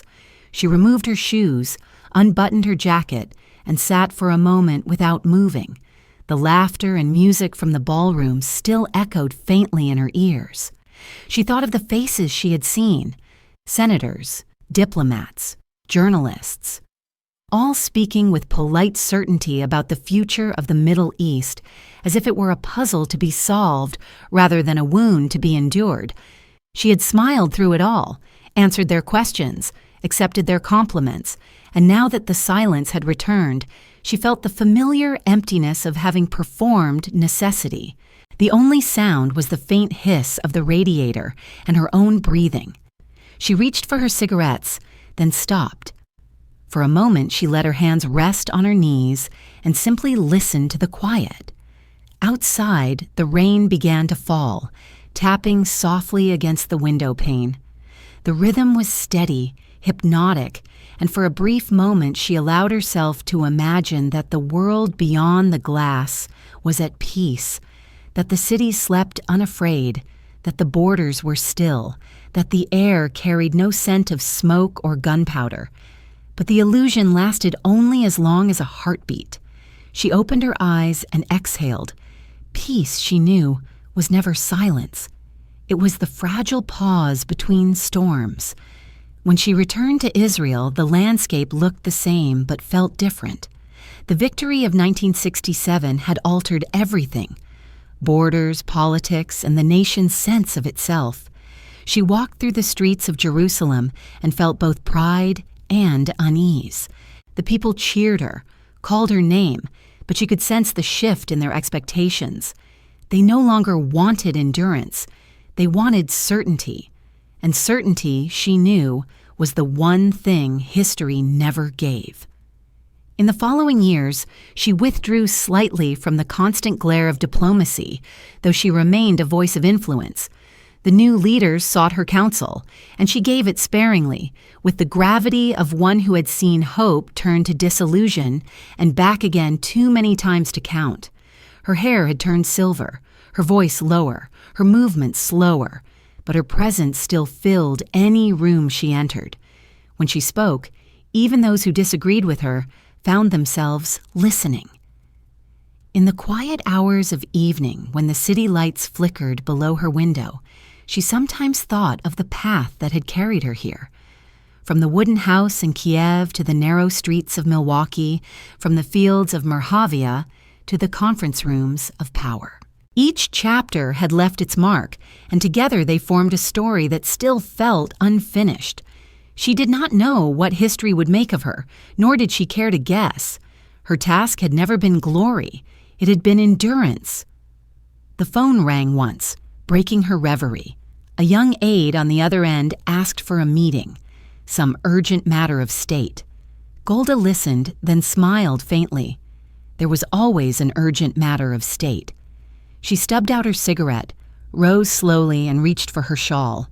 The rain had stopped, and the air outside smelled faintly of earth.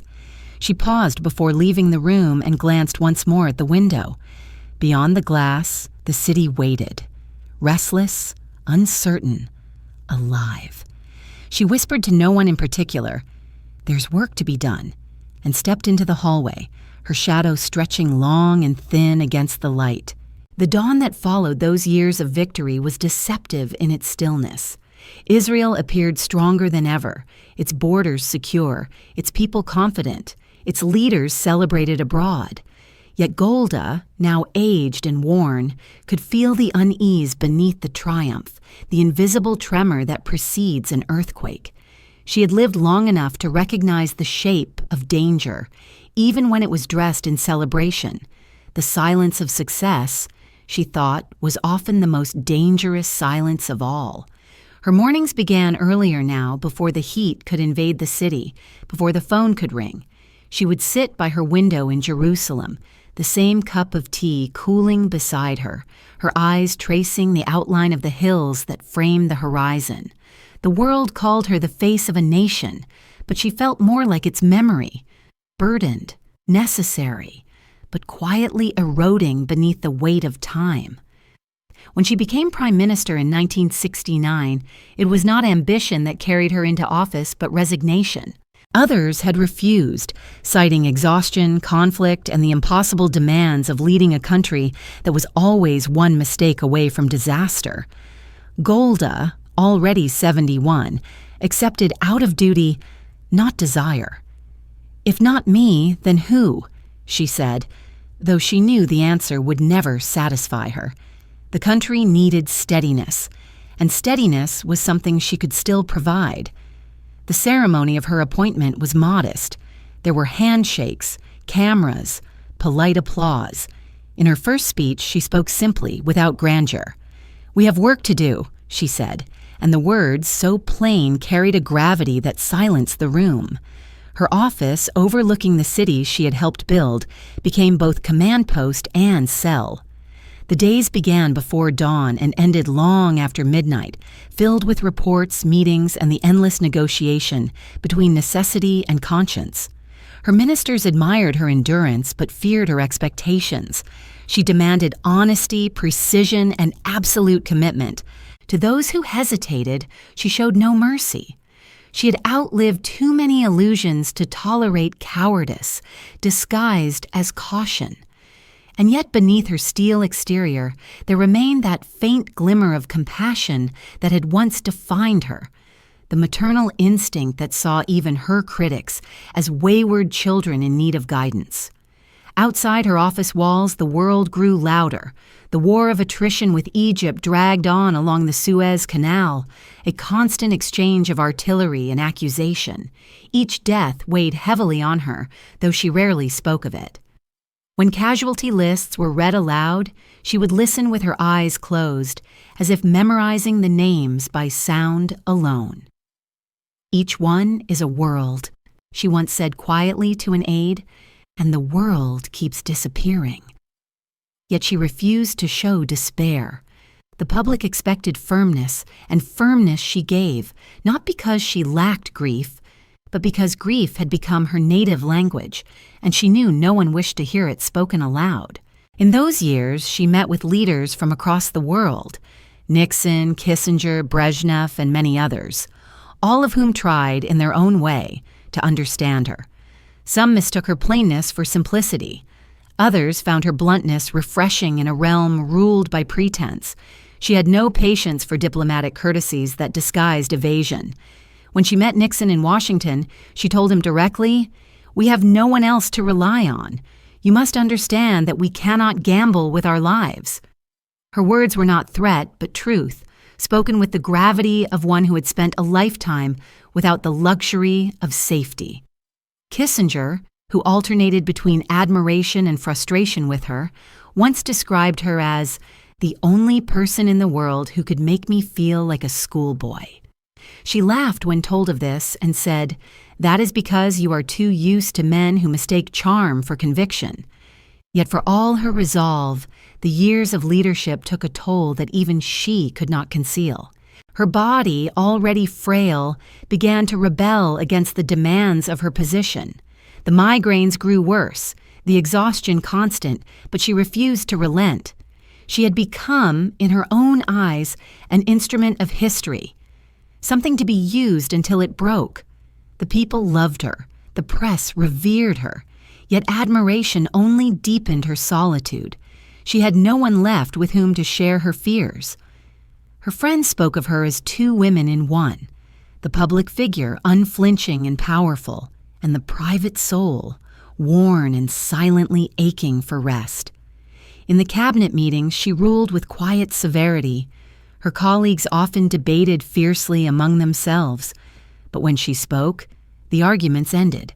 Her authority did not come from position, but from the weight of endurance. She listened more than she talked, her eyes heavy with fatigue, but her mind sharp as ever. Sometimes she would simply say, "That is enough," and the room would fall still. Yet even as she guided her ministers through crises and negotiations, a deeper anxiety gnawed at her. Reports from the intelligence services suggested the possibility of war, yet the generals assured her that no attack was imminent.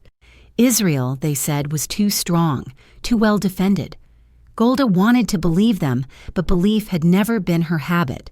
She trusted only evidence, and evidence was always incomplete. The silence of her advisors troubled her more than the threats of her enemies.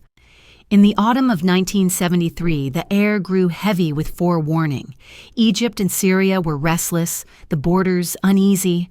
On the morning of Yom Kippur, when most of the country had paused for its holiest day, the attack came.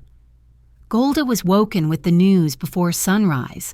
The room around her seemed to tilt, the sound of the phone ringing again and again, like the echo of distant artillery. She rose, dressed quickly, and drove to the command center. Outside, the streets were deserted, the city unnaturally still. In the distance, the first sirens began to wail. In those first days of war, the illusion of invincibility shattered. Reports came in of losses, of soldiers trapped, of defenses overwhelmed. Golda listened without reaction, her face unreadable. Her generals spoke in fragments, their confidence unraveling with each hour. She asked questions in a voice so calm it frightened those around her. She demanded numbers, strategies, updates, anything that would anchor her in the chaos. Yet inside, she felt the cold return of an old terror, the same helplessness she had known as a child when her father hammered boards over the windows to keep the night at bay. The world had always found its way in. At night, she walked the halls of the war room, her footsteps echoing softly against the floor. The maps on the walls seemed to move with every new report, the front lines retreating and advancing like waves. She refused to leave, refused to rest, surviving on coffee and cigarettes, her strength sustained by sheer will. Those who saw her then said she appeared unbreakable, though her eyes told another story. Once, when a young officer broke down in tears, unable to read his report aloud, she placed her hand on his shoulder and said only, "We will endure. That is what we do." The days blurred into nights, and the cost of the war grew unbearable. When victory finally came, it felt hollow, less an achievement than a reprieve. The country had survived, but its faith in its own certainty had not. Golda, hailed as a symbol of resilience during the battle, became the target of fury afterward. The people wanted answers, someone to blame for the unpreparedness, the losses, the pain. She did not defend herself, nor did she shift responsibility. "The failure was mine," she told the commission that investigated the war. "The responsibility is mine alone." Her words were neither self-pity nor performance. They were simply fact. Afterward, when the inquiries ended and the crowds dispersed, she returned to her office and sat for a long time without speaking. The air smelled of smoke and paper and something faintly metallic, like rain. She thought of the lives lost, of the trust broken, of the fragile peace that would follow. She knew her time was ending. The weight of leadership had become too great, even for her unyielding shoulders. When she announced her resignation the following year, she did so with the same simplicity with which she had lived. It is time for others to continue. That night, as she left the Knesset for the last time, the corridors were quiet, almost reverent. She walked slowly, each step echoing softly against the stone. Outside, the city stretched before her, wounded, defiant, alive. She paused for a moment, breathing the cool air, and felt the strange stillness that comes after a storm. She had given everything she had to give, and perhaps a little more. The world would remember her as unbreakable, but she knew that every act of endurance leaves a crack somewhere within. She turned her gaze toward the horizon, where the faintest light was beginning to rise, and whispered to herself, as if to no one, "It will go on. It must." The sun climbed slowly over Jerusalem, casting its pale gold across the rooftops. The city, her city, began to stir. Somewhere a bell rang, somewhere a bird called, and Golda Meir, for the first time in decades, allowed herself to rest. After her resignation, the days seemed to lengthen, not in freedom, but in emptiness. The rhythm of command that had once defined her existence was gone, and in its place came a silence so complete it felt almost physical. Golda Meir, who for decades had lived by the ceaseless hum of obligation, found herself adrift in time. Mornings were no longer summoned by phone calls or briefings, but by the slow spill of light through the curtains of a modest apartment in Tel Aviv. She would rise, make tea, and sit by the window, her hands motionless around the cup, her eyes following the distant pulse of the city she had once governed. She did not miss power. She missed purpose, the sense that each moment demanded something of her. Now, no one demanded anything. The quiet was both mercy and punishment. The newspapers continued to speak her name, though less often now and never kindly. Editorials questioned her judgment, her decisions, her silence before the Yom Kippur War. Younger politicians, eager to distance themselves from the pain of the past, spoke of renewal and transformation. She understood their impatience, even admired it. But she also knew that history was never renewed, only repeated in altered form. She read the papers each morning with the detachment of one studying weather reports for storms that no longer reached her. Occasionally, she would circle an article, make a note in the margin, and set it aside. Old habits died slowly, even after duty had ended. Visitors came, colleagues, journalists, admirers, seeking words of wisdom or absolution. She received them with courtesy, but little warmth. She had no interest in being a monument, yet she had become one nonetheless. Some came to praise, others to challenge, all to witness. She spoke rarely, her sentences pared down to their essence. When asked about her legacy, she would shrug. "I did what had to be done," she would say, and then fall silent as though even that answer were indulgent.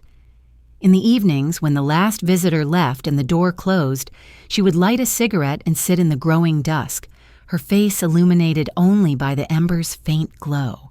The smoke curled upward and disappeared into the ceiling, and she would follow its vanishing with a gaze that seemed to reach beyond the walls of her small apartment, beyond even the city that had defined her.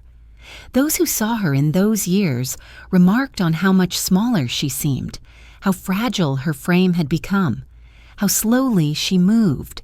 But the eyes, they said, remained unchanged, sharp, searching, unwilling to yield. She was no longer surrounded by aides or guards. She walked unaccompanied through the markets and streets.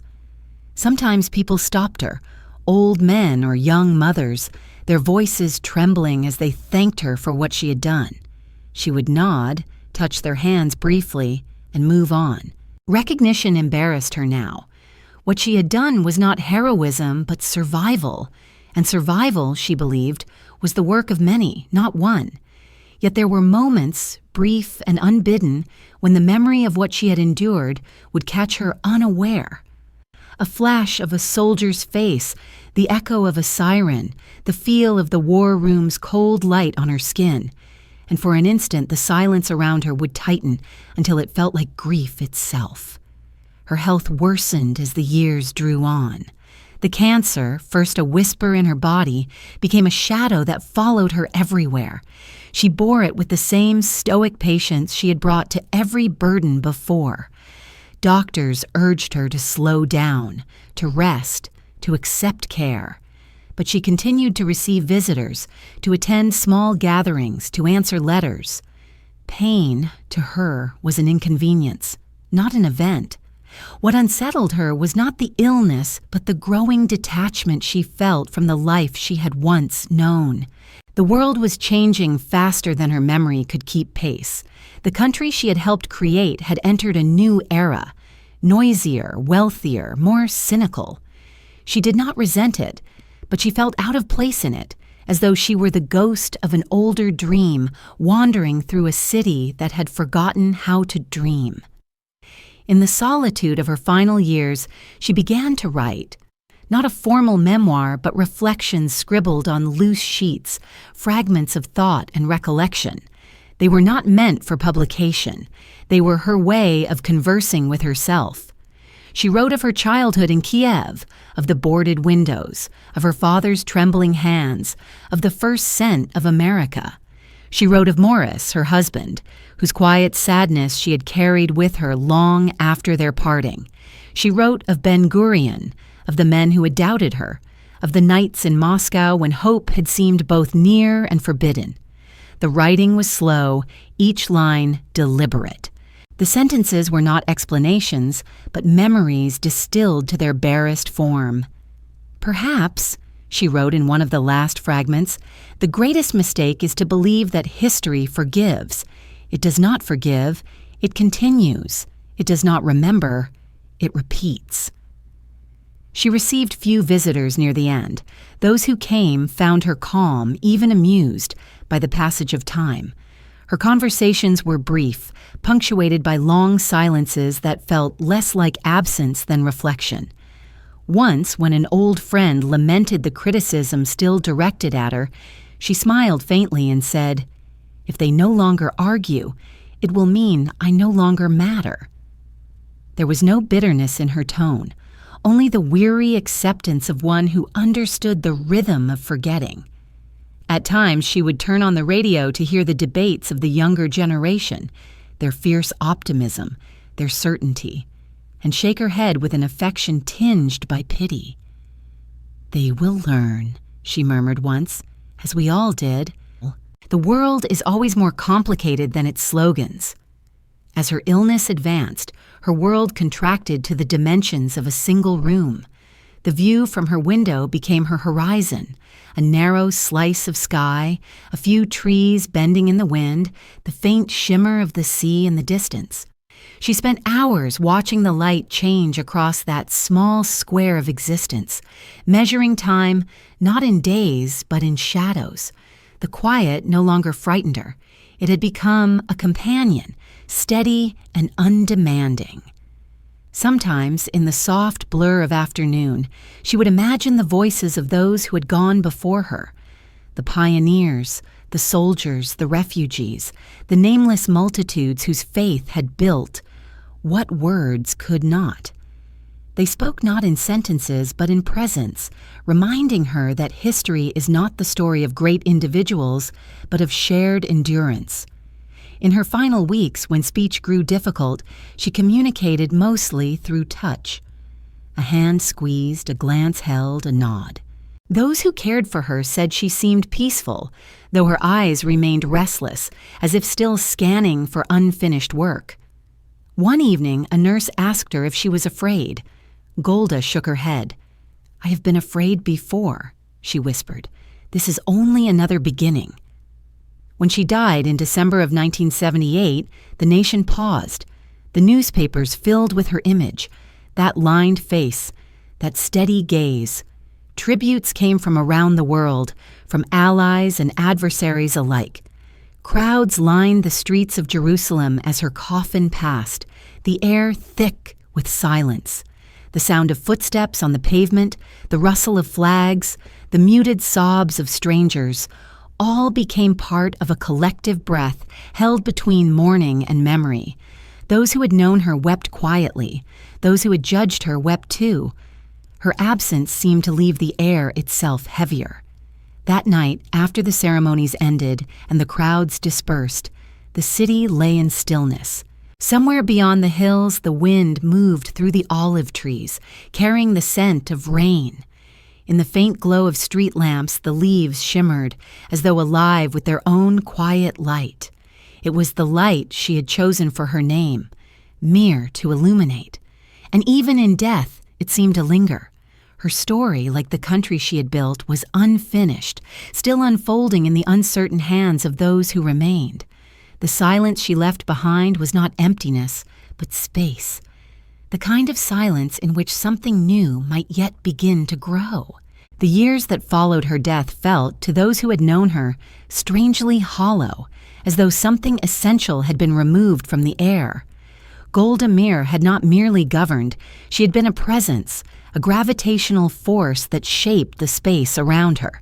Without her, the city of Jerusalem seemed quieter, the corridors of government somehow larger and more echoing. People still spoke her name, but now it carried a tone of distance, the way names of the departed are spoken when grief has hardened into history.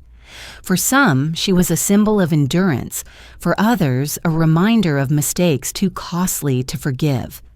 Yet even her harshest critics could not deny the strange intimacy of her legacy. It was as if she had imprinted herself onto the consciousness of her nation, an indelible figure both revered and resisted. In the first years after her passing, her image appeared everywhere, on posters, in classrooms, in the pages of memoirs hastily written by those who had worked beside her. Her face, framed by its austere lines, became shorthand for an entire generation, a time when belief and necessity had been the same thing. The old pioneers spoke of her with affection tinged by guilt. The young regarded her with a kind of disbelief, as though such a woman could not have existed in their faster, brighter age. In the cafes of Tel Aviv, her name still surfaced in conversation, sometimes with respect, sometimes with accusation. She was strong, someone would say. Too strong, another would answer. And between these two sentences lay the entire complexity of her legacy. Historians tried to make sense of her, to define her in terms of policy and principle, but she resisted categorization.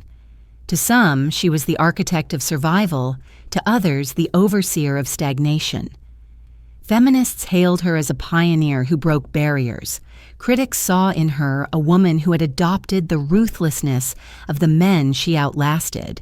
Both views were incomplete, for Golda had never sought to be an icon of gender or ideology. She had simply been herself, a woman shaped by history's blunt instruments, a survivor who had long ago stopped expecting mercy. She had not wanted to prove what a woman could do. She had only wanted to do what needed doing. Yet in that quiet refusal of identity politics, she had unwittingly become a symbol anyway. Outside Israel, her reputation shifted with the changing winds of global opinion. In the West, she was admired for her strength, her candor, her unwavering defense of a fragile state. In the East, she was remembered as obstinate, unbending, a leader who mistook defiance for diplomacy. Both portraits contained truth, and neither contained her. The real Golda, the tired woman who worked late into the night, who wept in silence for the fallen, who smoked through her pain because rest felt like betrayal, existed only in fragments, in the memories of those who had seen her unguarded. They spoke of her laugh, rare but contagious, of her blunt humor, of the warmth that could disarm even her opponents. She was like stone and sunlight, one aide recalled, hard enough to endure, but when she smiled, you forgot how much she'd borne. As the decades turned, the myths around her began to thicken. Films were made, biographies written, each one attempting to reconcile the contradictions. The motherly figure who sent sons to war, the idealist who governed like a realist, the human being who had become an institution. The Israel of her time was fading into memory, replaced by a country she might not have recognized, more prosperous, more divided, more distant from the dream that had once sustained it. Yet traces of her remained everywhere, in the stubborn directness of its politics, in the defiant humor of its people, in the unspoken understanding that survival, though never guaranteed, was always non-negotiable. There were moments when her legacy reawakened in the collective conscience, especially in times of crisis. During wars or political turmoil, commentators would evoke her name, invoking her image as both comfort and warning. What would Golda have done? Became a question both rhetorical and impossible. Those who claimed to know the answer usually did not. Her strength, so clear in life, had become a mirror in death, reflecting whatever people wished to see. For some, she was a moral compass. For others, a cautionary tale. And yet, in both roles, she remained indispensable. An echo of conscience in a country that could not quite outgrow its founding contradictions. Time, as always, softened the edges. The anger that had greeted her resignation mellowed into melancholy. The praise that once bordered on worship settled into respect. Younger generations, born long after her death, encountered her first not through memory but through stories. And stories have a way of becoming more merciful than truth. In classrooms, teachers spoke of her courage, her leadership, her unyielding sense of duty. The controversies faded into footnotes, the doubts into speculation. But those who had lived through her years knew that the truth was never simple. They remembered the nights when she had appeared on the radio, her voice steady even when her heart was breaking. They remembered her walking through hospitals after the war, her hand resting gently on the shoulders of the wounded. They remembered her exhaustion, her defiance, her solitude. And in those memories, she became something larger than politics. She became the embodiment of endurance itself. In the private archives that survived her, among the papers and personal letters, there were moments of surprising vulnerability, notes scribbled in the margins of speeches, short reflections written on the backs of envelopes. "I have learned," one read, "that leadership is only the art of continuing when no one believes it possible. You go on because stopping is unthinkable." Another, written near the end of her life, said, "Perhaps the measure of a nation is not how loudly it celebrates its victories, but how quietly it endures its failures." These fragments, more than any public address, revealed the mind of the woman behind the myth, a leader who understood that history is written not in triumph, but in persistence. And so her story settled into the rhythm of remembrance, woven into the tapestry of her country's identity. Streets and schools bore her name. Children recited her quotes without fully grasping the weight behind them. Each anniversary of her death brought editorials and wreaths, the familiar cycle of honor and distance. Yet for all the ceremonies and speeches, it was perhaps in the quiet moments, in the stubborn resilience of the people she had once led, that her presence endured most faithfully. The way an old farmer continued to work his field despite the uncertainty of the next season. The way a mother sent her child to school in a city that had known too many alarms. The way a country continued to argue, to hope, to rebuild. In all these acts of ordinary courage, there was something of her. Late one evening, long after her funeral, an old colleague who had served beside her stood alone on a hill overlooking Jerusalem. The city glimmered faintly below, a mosaic of light and shadow. The man thought of her, of the countless nights spent in rooms heavy with smoke and responsibility, of her voice steadying the air when all else seemed to collapse. "She was not perfect," he murmured to the wind, but then neither was the world she carried. The wind moved through the trees, and for a moment he thought he could hear her voice in its whisper, low, unhurried, almost tender. And perhaps it was only the wind, or perhaps it was something else. The residue of conviction, the ghost of endurance that refuses to fade. The light of the city flickered against the horizon, trembling, uncertain, yet somehow unextinguished. Over time, the sharpness of her memory blurred into a kind of mythology. The woman who had once stood in the full light of history was now half remembered, half invented, her image molded by the shifting needs of each generation that spoke her name. In photographs, her eyes still carried that familiar weight, a gaze both unyielding and profoundly human. But to most who looked upon them now, those eyes belonged to a figure of legend, not to a woman who had once known fatigue and fear and the bitter taste of compromise. Time had begun its quiet work of transformation, and in doing so, it separated Golda Meir from herself.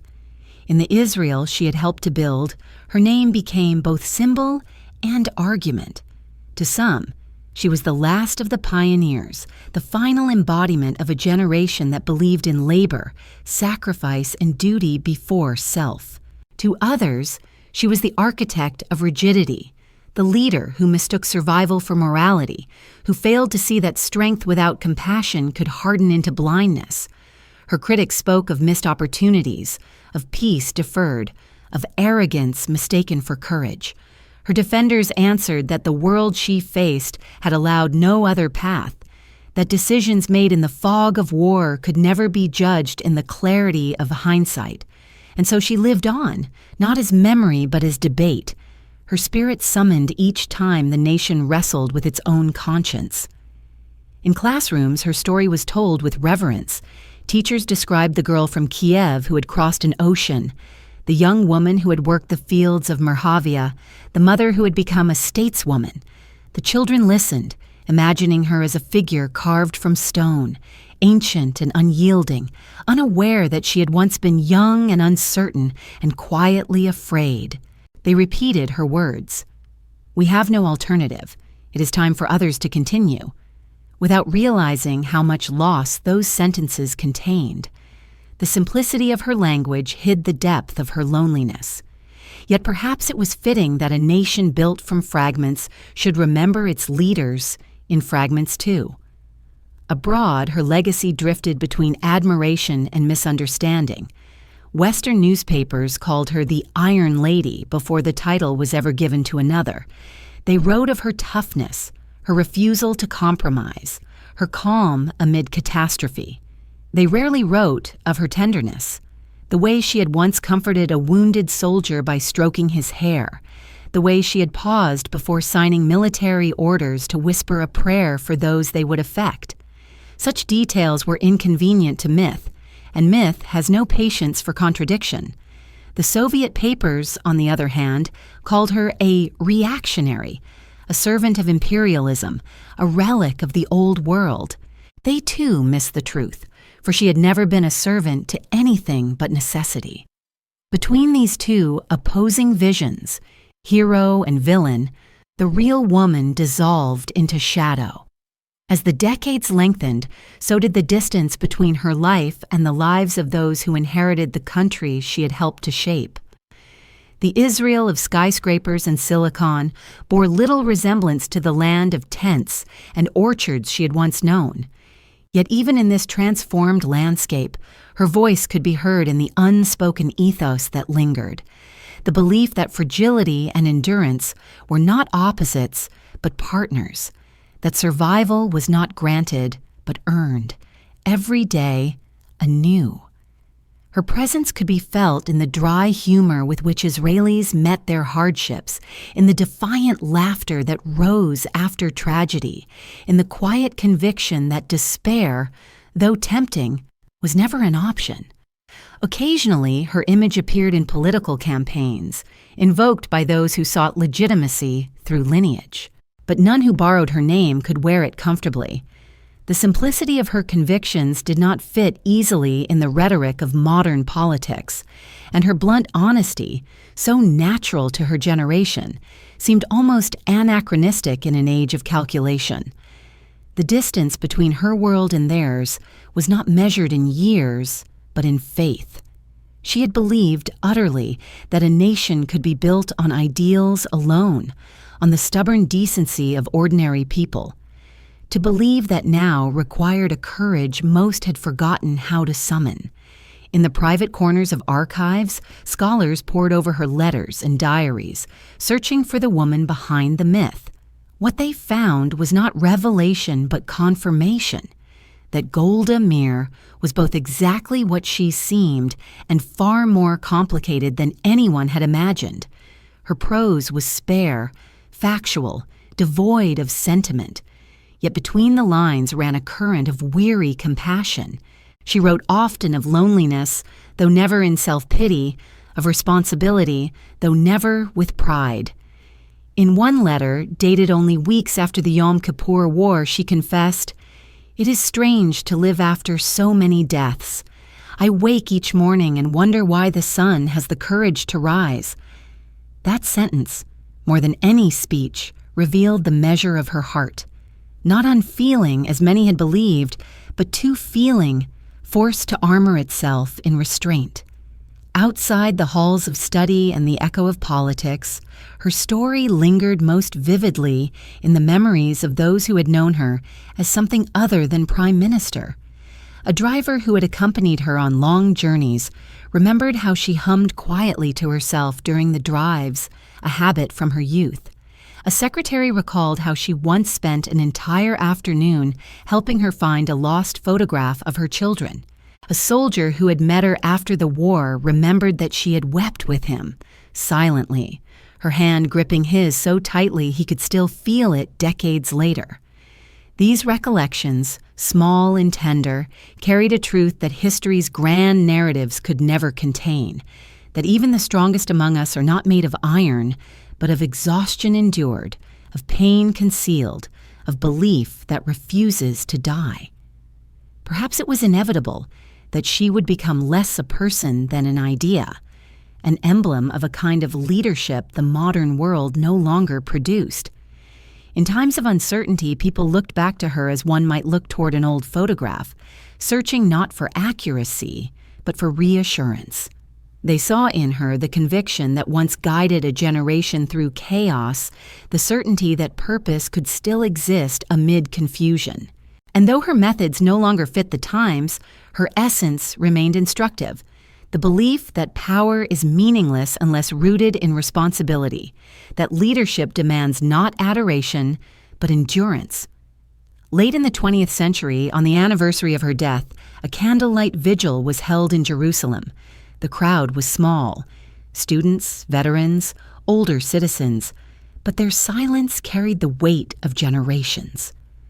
A woman stepped forward and read aloud a passage from one of Golda's final interviews. "You can love your country," she had said, "and still question it. Love that refuses to question is not love, but worship, and worship belongs to God, not to men." The words hung in the air, simple and irrevocable, and for a long time no one spoke. When the wind rose, the candles flickered but did not go out. Somewhere beyond the hills, the city lights shimmered like faint stars, each one a fragment of the nation she had helped to build. They seemed both fragile and eternal, and in their trembling glow, her story continued, not as triumph or tragedy, but as endurance itself, a quiet flame that refused to die. History has a way of reshaping its subjects, softening their edges, polishing away the imperfections that once made them real. As the 20th century gave way to the 21st, Golda Meir's story began to feel less like memory and more like scripture, recited, interpreted, argued over, but rarely felt. The living woman, with her cracked voice and tired humor, her stubbornness and sudden warmth, had been replaced by a kind of emblem, a distant figure lit by the glow of nostalgia. The photographs that hung in government buildings showed her always composed, always grave, as though she had never known laughter or fear. Yet in truth, the woman who had guided a nation through its most perilous years had laughed often, had doubted deeply, and had lived with more contradiction than her portraits ever revealed. The years since her passing had turned those contradictions into myth, and myth, once formed, resists complexity. Still, there were moments when the real Golda flickered through the haze of remembrance. In the quiet testimonies of those who had shared her long nights of decision, in the weary affection with which old soldiers spoke her name, fragments of the woman reappeared.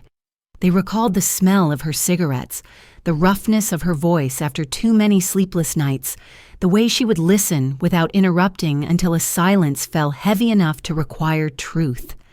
She had not possessed the charisma of orators or the charm of diplomats, but she had something rarer, an authenticity that needed no performance. "She made you tell the truth," one aide remembered, "because she told it first." In a changing Israel, one caught between prosperity and division, her simplicity became an anachronism.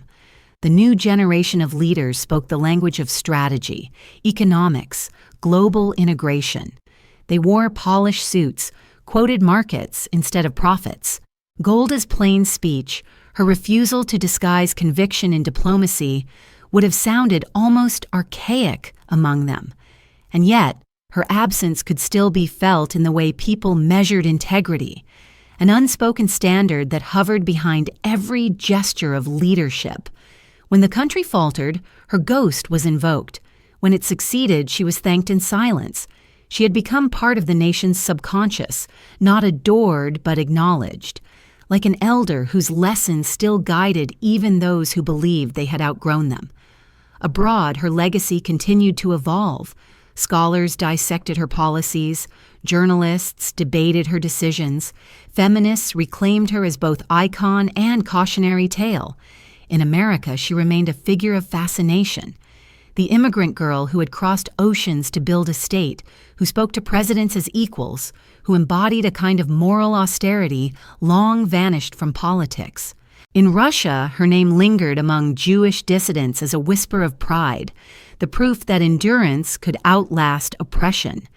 In the Arab world, she remained a symbol of defiance, a woman both hated and respected for her resolve. Across all these interpretations, what endured was not agreement, but fascination, the recognition that she had stood unflinching in the heart of history's storm and refused to look away. Yet it was within Israel that her presence was most palpable. Each year, on the anniversary of her death, small groups gathered at her grave. There were no banners, no speeches, just the quiet murmur of prayer and the sound of wind moving through the cypress trees. Some came to honor her memory, others came to question it. All came because, in some ineffable way, she remained theirs. The land she had loved, the hills, the dust, the impossible sky, seemed to hold her still. When the sun set over Jerusalem, its light softened into that same burnished gold that had always followed her name, and for a moment it was as though she had never truly left. Among historians, debates about her decisions persisted. Some argued that her caution before the Yom Kippur War had been fatal. Others insisted it had been the only choice possible, given the intelligence at hand. Some faulted her for her intransigence with the Palestinians. Others praised her for the clarity of her realism. Each interpretation revealed less about her and more about the era in which it was made. For every scholar who condemned her, another defended her. In that endless argument lay her truest legacy. She remained alive wherever people struggled to define the balance between morality and survival. The feminist movement continued to claim her, though she had never claimed it. Her face appeared on posters beside those of other women who had broken the boundaries of their time. She was described as a pioneer, though she herself would have rejected the title. "I am not a woman prime minister," she had once said. "I am the prime minister who happens to be a woman." That statement, simple and unassuming, revealed her deepest conviction, that history should not care about the accident of gender, but about the endurance of responsibility. And yet, by living as she did, she became a beacon nonetheless. For generations of women in public life, her very existence was proof that strength need not ask permission. In the quiet corners of Jerusalem's libraries, young scholars read her speeches and letters, surprised by their intimacy. They expected iron, but found humanity instead. They found the woman who had written late at night to a friend, confessing that the hardest part of leadership was not the decisions, but the waiting. The hours between knowing what must be done and the moment when it becomes possible. They found, too, her reflections on loss. It is easy to love a nation in theory. The difficulty is to love its people, one by one, in all their flaws, and still believe they deserve to endure. Such lines revealed not the politician, but the philosopher she had never meant to become, a thinker who understood that nations are built not on certainty but on compassion, disguised as resolve. Outside the archives, her image still hung in classrooms, yellowed and faint. Children looked at it without context, the way one looks at an ancestor whose features no longer resemble one's own. Yet perhaps that was the truest measure of her achievement, that the world she had helped to create was now distant enough for its children to take for granted. The safety, the prosperity, even the noise of their arguments, all were built upon the foundation she and her generation had laid with sweat and fear and determination. To be forgotten in such a world was not tragedy but fulfillment. And yet, she was not entirely forgotten. Every so often, in the late hours of television broadcasts or the quiet margins of books, her voice would surface. that deep measured cadence, each word weighted with the gravity of necessity. Listening to it, one could almost feel the passage of time fold inward, collapsing the distance between then and now. Her words carried the peculiar calm of someone who has already lived through the worst and emerged not unscarred, but unbroken. "I never wanted power," she once said, "only to see the world make sense for once." It never did, but her refusal to surrender to that fact became its own kind of order. And so she remains, suspended between memory and myth, between the human and the historical. Her story endures not because it is simple, but because it is not. In her contradictions, compassion and severity, courage and doubt, triumph and failure, she mirrors the very condition of leadership itself, that fragile attempt to reconcile vision with reality. The world she left behind continues to change, but her presence lingers like the afterimage of a flame. It is not brightness that defines it now, but endurance, a steady glow that neither blinds nor fades, illuminating just enough to remind those who look that history is built, not by certainty, but by those who keep going when certainty is gone. The private woman had always lived quietly behind the public figure, hidden not by secrecy, but by necessity. Golda Meir had never been one to cultivate mystique, but the demands of history had erased much of her tenderness long before death had a chance to claim it. Now, in the telling of her story, the curtain was slowly being pulled back, revealing fragments of the life she had never explained, a collection of gestures, habits, silences that said more about her than speeches ever could.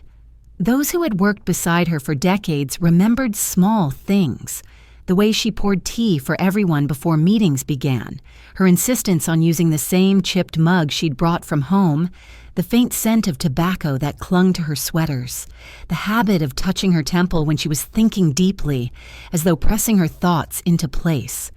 These details, minor and unremarkable, became precious after her passing. They were the traces of the human being behind the mythology, the woman who had felt the full solitude of leadership and borne it without complaint. In the early years of the state, when her days had been consumed by endless labor, she'd still found time for small acts of care. There were children in the neighborhoods around her office who remembered her visiting their schools, stooping to talk to them eye to eye, her roughened hands surprising in their gentleness. There were workers who swore that she remembered their names years later, long after the projects they built were finished. Her compassion was practical rather than sentimental, expressed not in words but in action. To those close to her, she was warm but rarely soft.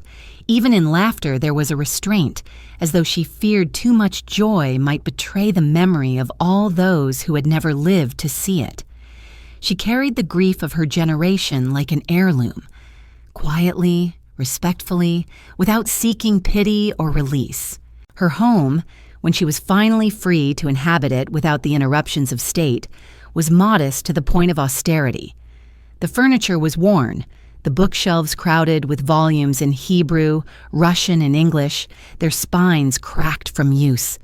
There were family photographs, some framed, some merely tucked behind others.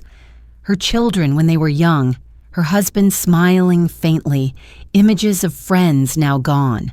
Visitors were always offered coffee, always in mismatched cups, and conversation flowed in the unhurried rhythm of the past. Politics still found its way into these talks, but it came filtered through reminiscence, softened by time. Everything we did, she told one guest near the end of her life, we did because we could not do otherwise. The miracle is not that we succeeded, but that we endured long enough to try. Behind her directness lay a deep, enduring sadness that few fully understood. To have lived so long in service of a nation was to have forfeited the intimacy of an ordinary life. Her marriage had faltered under the weight of her calling, her friendships often strained by the demands of politics, her solitude deepened by admiration she neither sought nor enjoyed. Leadership had been her vocation, but also her exile. Those who saw her alone, late at night, after long meetings, described a stillness that bordered on desolation. She would sit quietly, cigarette in hand, eyes half closed, as if listening for something only she could hear. Perhaps the voices of the past, perhaps the echo of choices that could never be undone. And yet, despite her loneliness, she never turned bitter. She continued to believe in people, even when they disappointed her. She believed that humanity, though often misguided, could still be redeemed by decency. This belief had guided her through every season of her life, from the dust of the kibbutz to the smoke of the war room. She once said that hope was not a feeling, but a discipline, something to be practiced when all else failed. Even in her final years, when her body betrayed her, she kept to that discipline. Visitors who came expecting despair found instead a quiet serenity. "I have done what I could," she told them, "and now I watch what others will do. That is enough." For all her composure, she was capable of surprising tenderness. A young nurse who cared for her in her last months recalled how she would ask about her family, remembering the names of her children and their birthdays. "She had a way of making you feel seen," the nurse said later, even when she could barely speak. It was a quality that had once made her formidable. The ability to focus entirely on the person before her, to listen as if the world had narrowed to a single conversation. In the end, it became an act of quiet grace. She gave to others what history had rarely given her: undivided attention. In the personal letters preserved by her family, there are passages that reveal flashes of vulnerability rarely glimpsed in public. In one, written after her resignation, she confessed, "Sometimes I wonder if I was meant for this, or if I simply stayed because no one else would." The line carries the weary humility of one who understood that greatness and necessity often walk hand in hand, indistinguishable, until long after the fact. In another letter, she wrote, "I used to think courage meant not being afraid. Now I think it means being afraid and doing what must be done anyway." Those sentences, written in her uneven handwriting, are perhaps her truest epitaph, not carved in stone, but inscribed in the stubborn rhythm of her life. Her grandchildren, when they spoke of her years later, remembered her laughter most. It surprised them that others found her so stern, for they had known her as a storyteller. On quiet evenings, she would tell them tales of her childhood in Kyiv, of America's noisy streets, of the endless sky above the fields of Palestine. Her stories were never embellished, yet they carried a cadence that made them feel mythic. She spoke of fear with the same calm as she spoke of faith, as if to remind them that both were permanent companions of anyone who tried to build something lasting. To them, she was not the Iron Lady, not the Prime Minister, but simply their grandmother, the one who smelled of tobacco and soap, who held their hands firmly when crossing the street, who always insisted that courage was just another name for responsibility. As the years passed, the boundaries between the personal and the political in her story became increasingly difficult to separate. Her life had been lived so completely in service of an idea that the idea itself had absorbed her. To speak of Golda Meir was to speak of a nation's becoming, its struggles, its triumphs, its grief. Yet when one stripped away the titles, the offices, the history, what remained was a woman, flawed, steadfast, and deeply human, who had spent her life answering a question that has no final answer: how to live with purpose when the world offers only uncertainty. In the quiet that now surrounds her legacy, that question lingers like the echo of her voice. The world she left behind continues to change, to argue, to dream, to falter. But beneath its noise lies the same truth she lived by, that the measure of a life is not what it conquers, but what it sustains. And in that sense, Golda Meir endures, not as a statue or a saint, but as a reminder of the strength found in perseverance, the dignity hidden in duty, and the strange beauty of a will that never learns to rest. Time, which erases so much, could not erase the question of how to measure a life like hers. Golda Meir seemed to stand at the intersection between what history demands and what the heart resists. She'd been called both saint and sinner, hero and failure, yet none of those words could capture the texture of her humanity. In the years that followed her death, her story became a kind of mirror in which each generation saw its own reflection.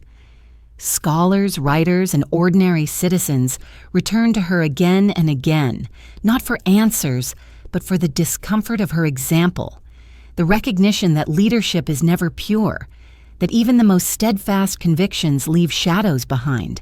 To understand her was to confront the uneasy truth that right and wrong often coexist in the same breath, and that necessity, once accepted, becomes its own form of faith. Historians continued to argue over her choices, sifting through transcripts, letters, and testimonies, trying to locate the precise point where courage blurred into obstinacy. Some saw in her the last guardian of an older moral order, one that placed survival above sentiment, realism above hope. Others accused her of clinging too tightly to the certainties of her youth, of failing to see that the world had changed around her.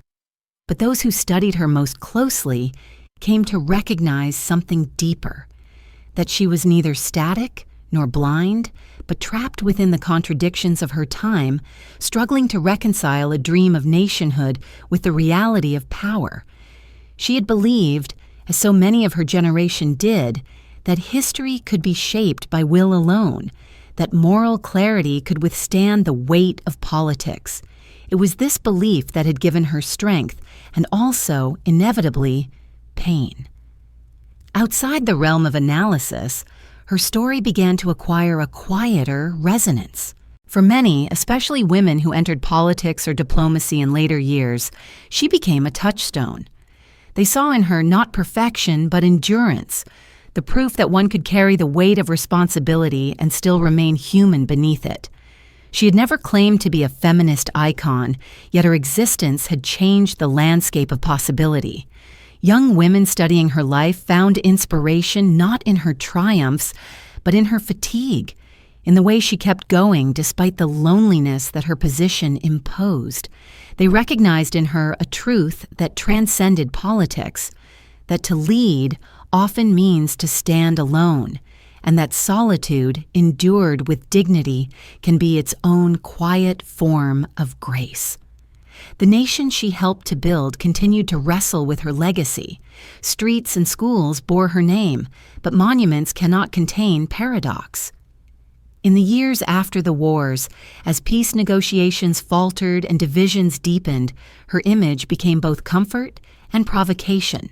Politicians invoked her in speeches as a symbol of resolve, yet they rarely understood the complexity of her patience, the way she had balanced empathy and necessity, the way her moral vision had been tempered by the limits of what was possible. When citizens grew weary of conflict, they remembered her words about endurance, but few remembered the weariness in her eyes when she had spoken them. History remembered her strength, but not always her doubt, her certainty, but not her quiet longing for gentleness. Writers and artists seeking to understand her turned to metaphor. They described her as granite softened by wind, as fire wrapped in cloth, as a river that carved its path through stone rather than around it. In literature and film, she appeared as an emblem of the century's contradictions. A woman who embodied both compassion and command, who fought for peace, yet carried the burdens of war, who mothered a nation but lived largely alone. These portrayals, though varied, shared one common thread: the recognition that her story could never truly be resolved. It was too vast, too full of unanswered questions. To speak of her was to enter the landscape of moral complexity itself. And yet, there was another layer to her remembrance, quieter and more enduring. Among those who had lived through her time, there remained an affection that no criticism could erase, an affection born not of agreement but of familiarity. They remembered her as one of their own, flawed and fierce, a woman who smoked too much, argued too long, and worked beyond reason because she could not bear the thought of failure. They remembered the sound of her voice on the radio during those dark days of 1973, calm amid chaos, assuring them that the nation would survive. They remembered that she had not pretended to be more than she was. "I am no heroine," she had once said. "I am only a teacher who stayed too long at her desk." The humility of that statement, spoken without irony, revealed the core of her being, a belief that greatness, if it exists at all, lies not in glory but in perseverance. As time passed, the debates softened into reflections, and her name, once a battleground, became a kind of invocation. When journalists wrote of moral courage, they compared it to hers. When leaders faltered, they asked whether she would have stood firm. Her legacy no longer belonged to politics alone. It had entered the realm of parable. In the collective imagination, she became a reminder that endurance is not an absence of pain, but its acceptance, that conviction without compassion is merely stubbornness, and that compassion without conviction is weakness. Few could live within that narrow balance, but she had for a lifetime. There is a story told by one of her former bodyguards long after her death. He recalled driving her late one night after a particularly bitter cabinet session. The car was silent for most of the journey, the road ahead dimly lit by the scattered lamps of Jerusalem. Then, without turning, she said, "You know, I sometimes wonder whether strength is just another word for loneliness." He didn't answer. There was nothing to say. The remark lingered in the air, suspended between exhaustion and revelation. Decades later, he said he still heard her voice when the world grew heavy, that same weary tenderness wrapped in defiance. In the end, her place in history remained ambiguous, as she might have preferred it. She had never sought sainthood, only endurance. To those who demanded perfection from their heroes, she offered a quiet rebuke. That leadership is not the art of being right, but the burden of choosing when all choices wound. And though time continued to reinterpret her, her essential truth persisted, that human beings, for all their flaws, are capable of extraordinary persistence in the face of the impossible. On certain evenings, when the air above Jerusalem turns the color of old gold and the light fades slowly over the hills, one might still imagine her there, seated by a window, cigarette in hand, her eyes fixed on the horizon. The world she knew has changed beyond recognition, yet the questions she wrestled with remain. The horizon shifts, but it never disappears, and perhaps that was her final lesson, that there will always be another dawn to face, another uncertainty to endure, another fragile hope to defend. Her story, like the land she loved, remains unfinished, a testament to the enduring tension between what is and what must be, between the frailty of human will and the immensity of human faith. The generation that had built the state with its bare hands began to fade, and with it disappeared the texture of the world that had formed her. The faces in old photographs grew fainter, the names fewer on the tongues of the living. What remained was a sense of distance, as though the founding years had occurred not decades, but centuries ago. The dust of the early settlements, the smell of oil lamps and wet earth, the rough laughter of the pioneers, all of it receded into history, leaving behind a quieter, more polished country. Yet beneath the asphalt and the modern glass towers, the foundation they had laid still pulsed, as enduring and imperfect as memory itself. Golda Meir had become a ghost, not of sorrow but of continuity, woven into the unseen architecture of her people's daily existence. Even those who no longer spoke her name inherited her rhythm. The refusal to surrender, the instinct to rebuild, the ability to continue when logic said to stop.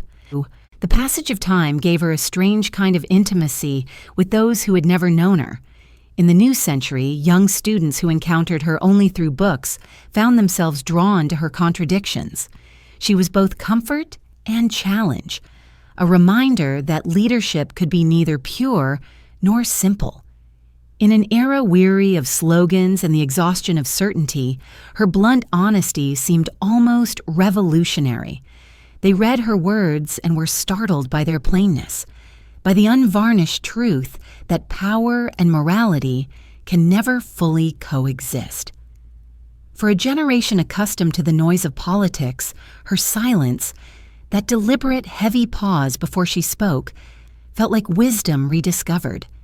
They saw in her a figure who belonged not only to history, but to the universal pattern of endurance, the kind of person who, when confronted with chaos, simply breathed once and continued forward.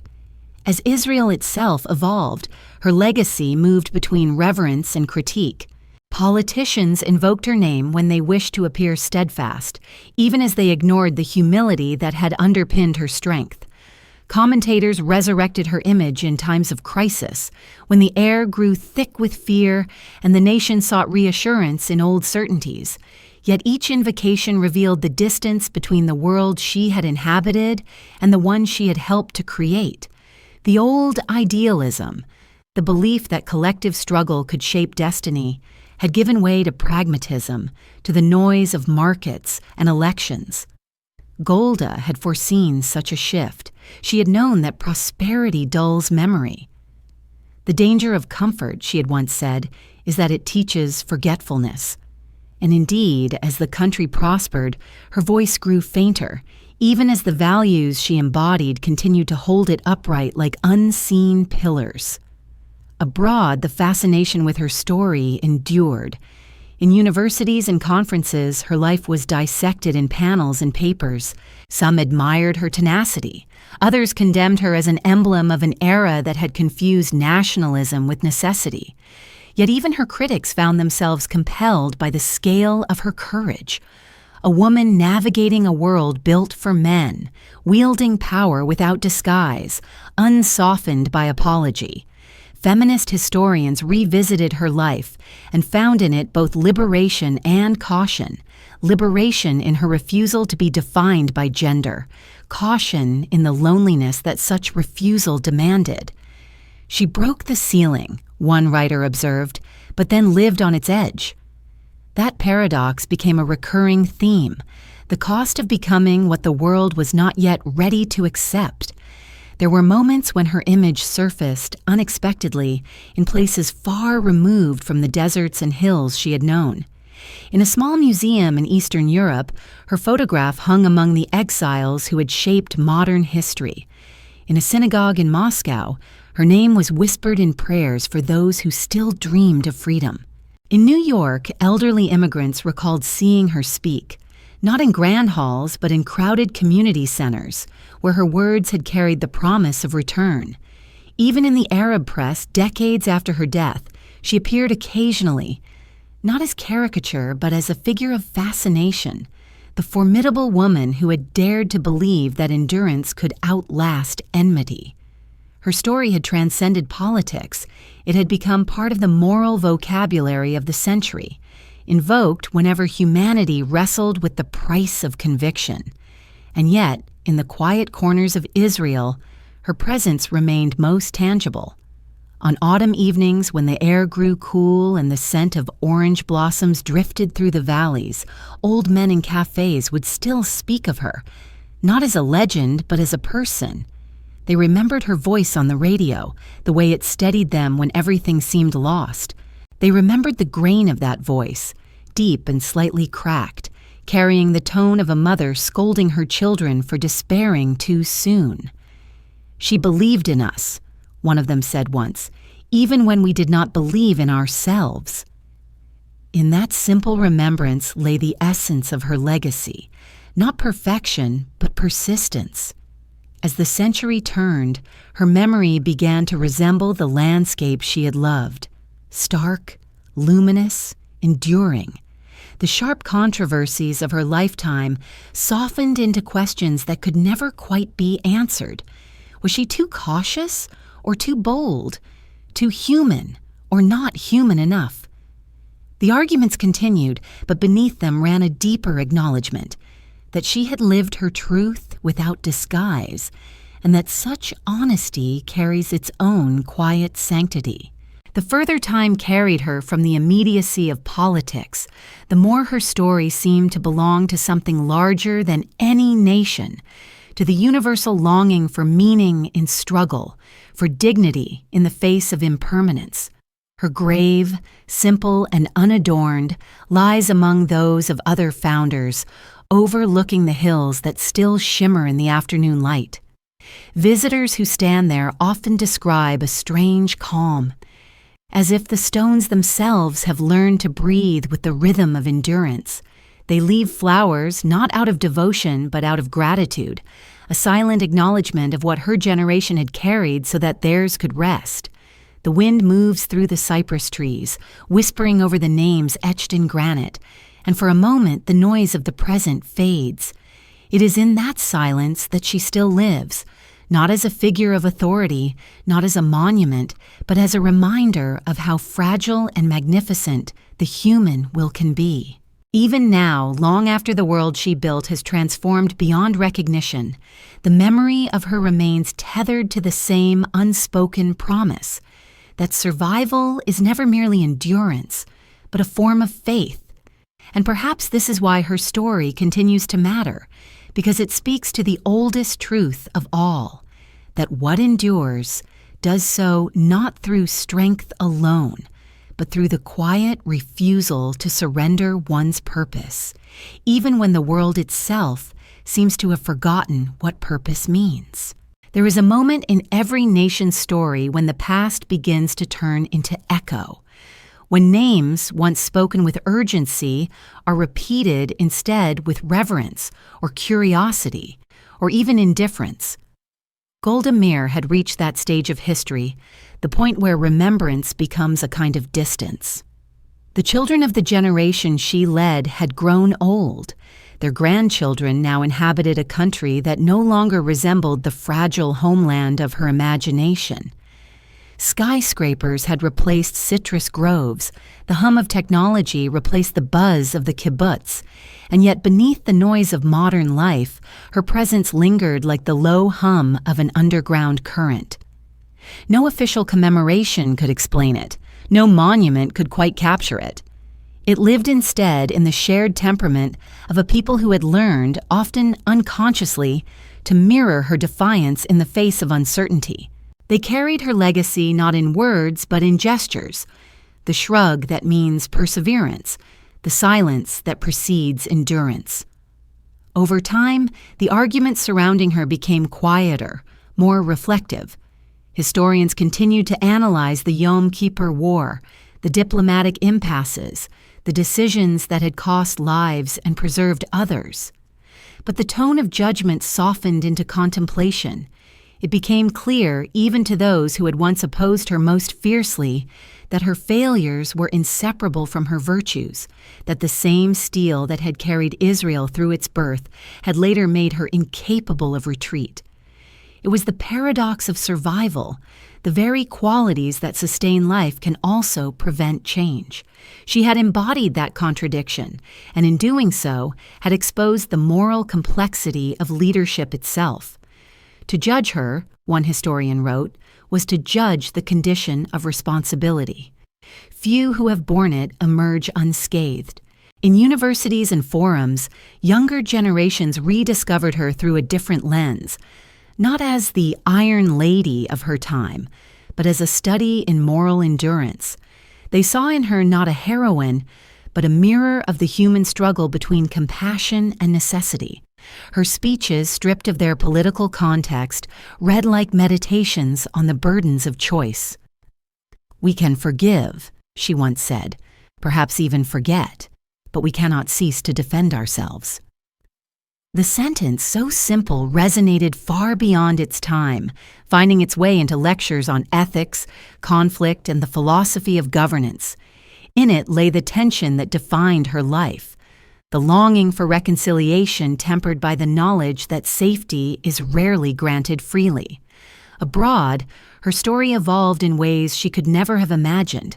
In literature, she appeared as a symbol of endurance, a figure who walked through fire without flinching. In film, she was portrayed alternately as tragic and indomitable, her every gesture magnified into metaphor. Yet these portrayals, for all their artistry, often missed the stillness at her core, the quiet spaces between her words where meaning truly lived. She had never been a creature of spectacle. Her power had come from the unadorned clarity of her purpose. Those who had met her in person often described leaving her presence with a strange calm, as if her certainty had absorbed their fear. It was not charisma, but conviction, the kind that leaves no room for performance. Within Israel, her name continued to flicker in and out of public consciousness, resurfacing whenever the nation found itself at a crossroads. In times of crisis, newspapers recalled her strength. In times of peace, her austerity was cited as an artifact of another age. Yet even those who disagreed with her found solace in her example, for she represented something elemental, the belief that leadership, stripped of ambition and ornament, was an act of service. Her photograph still hung in schools, yellowing at the edges, and though most students passed it without a glance, a few would stop and study her face, puzzled by its gravity. They saw a woman who looked neither powerful nor yielding, someone who seemed to bear the weight of both triumph and sorrow in equal measure. And perhaps that was what made her timeless, the recognition that strength and sadness are often born from the same place. Those who had known her longest grew fewer with each passing year. They gathered sometimes, old friends and colleagues, in quiet rooms filled with cigarette smoke and memory.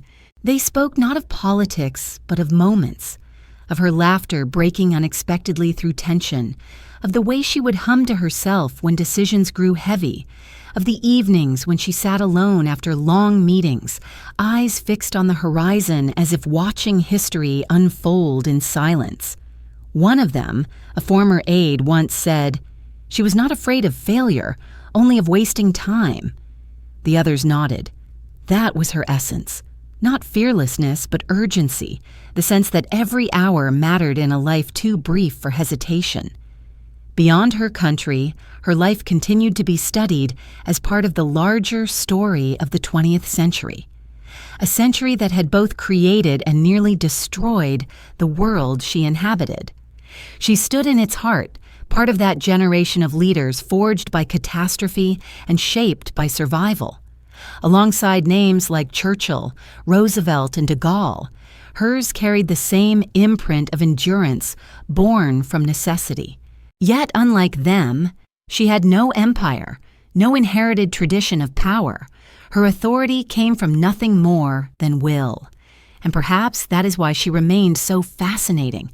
She had risen not through privilege, but through the pure gravity of conviction. Her journey from the wooden house in Kyiv to the Prime Minister's residence in Jerusalem was a distillation of the century's promise and its cost, proof that belief could build a nation and warning that belief alone could not heal it.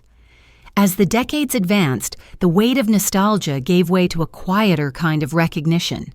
Museums and archives began to display her personal belongings, her handwritten notes, her reading glasses, the small brooch she wore during her first meeting with Ben-Gurion. Visitors lingered before these artifacts in silence. There was no grandeur in them, no aura of triumph. What moved them was their ordinariness. The worn fabric of her coat, the simplicity of her handwriting. These were not the relics of a hero, but of a human being who had carried the unbearable with dignity. For those who stood before them, it became clear that her legacy was not in the victories she achieved, but in the endurance she embodied. She had proven, by the long patience of her life, that history is not made by certainty, but by those who act despite its absence. And still, somewhere between reverence and forgetting, her story continues to breathe. It lingers in the spaces where silence carries more meaning than speech, in the hesitant optimism of a generation that still argues, still hopes, still survives. The country she helped to shape remains as divided and restless as it was in her time. Yet beneath its turbulence runs the same current of persistence that she once personified. To live in such a place is to live as she did, in tension between fear and faith, between what has been lost and what remains possible. When the light fades over Jerusalem in the evening, the hills turn the color of copper, and the city seems to inhale before night descends. Somewhere in that stillness, her spirit lingers, not as a haunting, but as a hum, low and steady, reminding those who listen that history is not a finished story, that every generation inherits both the burden and the courage to continue. And perhaps that is the truest measure of her life. Not that she led a nation, but that she left behind the quiet instruction that endurance, even without certainty, is a form of faith. In the end, time did not erase her. It only softened her edges, turning the sharp contours of memory into something enduring and strangely gentle. Golda Meir belonged now to that realm where history and myth meet, where what truly happened becomes inseparable from what must have happened for the story to make sense. She lived on not in the loudness of monuments, but in the quiet persistence of recollection, in the murmur of a name spoken without ceremony, in the faint resemblance between her voice and the tone of a people still learning how to endure. The woman who had spent her life fighting for survival had become, at last, a symbol of it, her humanity folded into the moral fabric of her nation. There was no longer agreement about who she had been, only acceptance that she could not be forgotten. Across the years, her image continued to appear in films, on stamps, in classrooms, on the pages of books where history sought to explain itself. Yet what those images could not capture was the stillness that had always defined her. She had not been loud, nor flamboyant, nor given to grandeur. Her power had lain in her refusal to yield to despair, in the rhythm of her persistence. That quietness became, in death as in life, her truest monument. When people spoke of her now, they often began with the same phrase, "She never gave up." But what they rarely understood was that not giving up had never been an act of pride for her. It was simply a way of breathing. To continue was the only prayer she knew. Generations who had never heard her voice still felt its echo in the air of the country she had helped shape. The cadence of her speech, the rough tenderness in her words, had entered the nation's bloodstream, invisible but enduring. In the debates that filled its parliaments, in the arguments that echoed across its cafes, there was something of her rhythm, that mixture of stubbornness and sincerity, of hope that refused to name itself as such.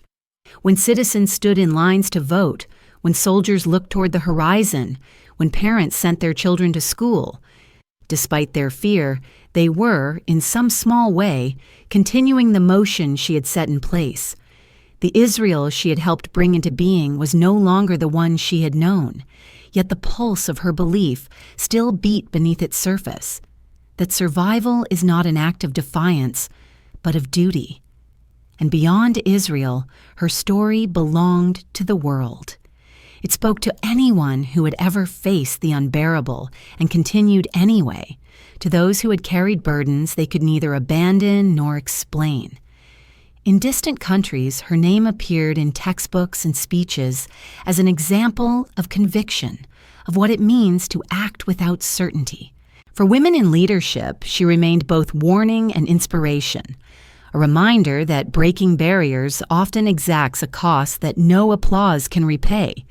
In her contradictions, the warmth hidden beneath severity, the compassion bound within pragmatism, she represented the truth that greatness is always imperfect. To study her was to confront the uneasy possibility that to do good sometimes requires the endurance of misunderstanding, that to protect what one loves may demand choices that love alone cannot justify. Her grave, simple and unguarded, continued to receive visitors from around the world. They came not in crowds, but in solitude, drawn by something quieter than reverence. The ground around it was often scattered with small stones, each one placed by a hand that wanted to remember.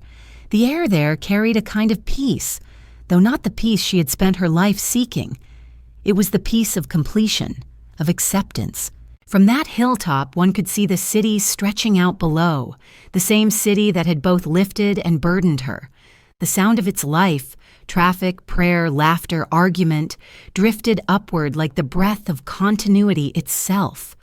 And if one stood there long enough, the distinction between past and present began to dissolve, until it seemed she had only just left the room, her cigarette still burning in an ashtray somewhere nearby.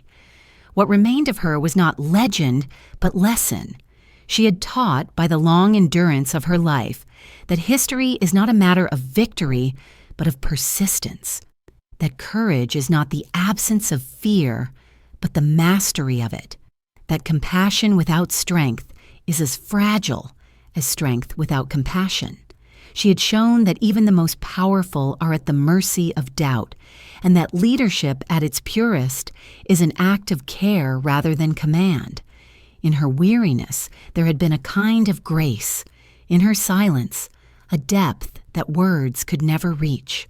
She had not sought to be remembered, yet remembrance came, as it always does, not through the noise of praise, but through the quiet recognition that something essential would be missing without her. In the greater arc of human story, her life stands as both testament and warning. A testament to the possibility of endurance, a warning against the illusion of certainty. The century that had made her had also unmade countless others, but she had emerged from its wreckage carrying the fragile promise that the future could still be built. Her legacy, now scattered across time, is not confined to politics or nationhood. It belongs to all who continue when hope falters, who rebuild after loss, who refuse the comfort of despair. The woman from Kyiv who crossed oceans and wars, who rose from the dust of labor to the seat of power, remains what she always was, a witness to the strange, indestructible will of the human spirit.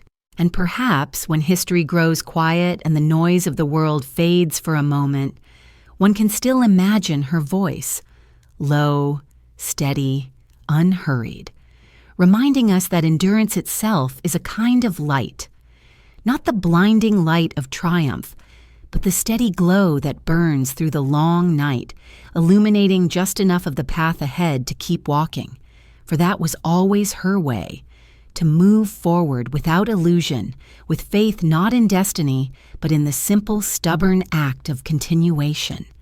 In that enduring motion, her spirit lives, not above her people, but among them, in the dust, in the wind, in the breath drawn before another uncertain dawn. And so her story does not end. It merely pauses, as all stories must, waiting for others to take up its rhythm, to carry it forward, to continue.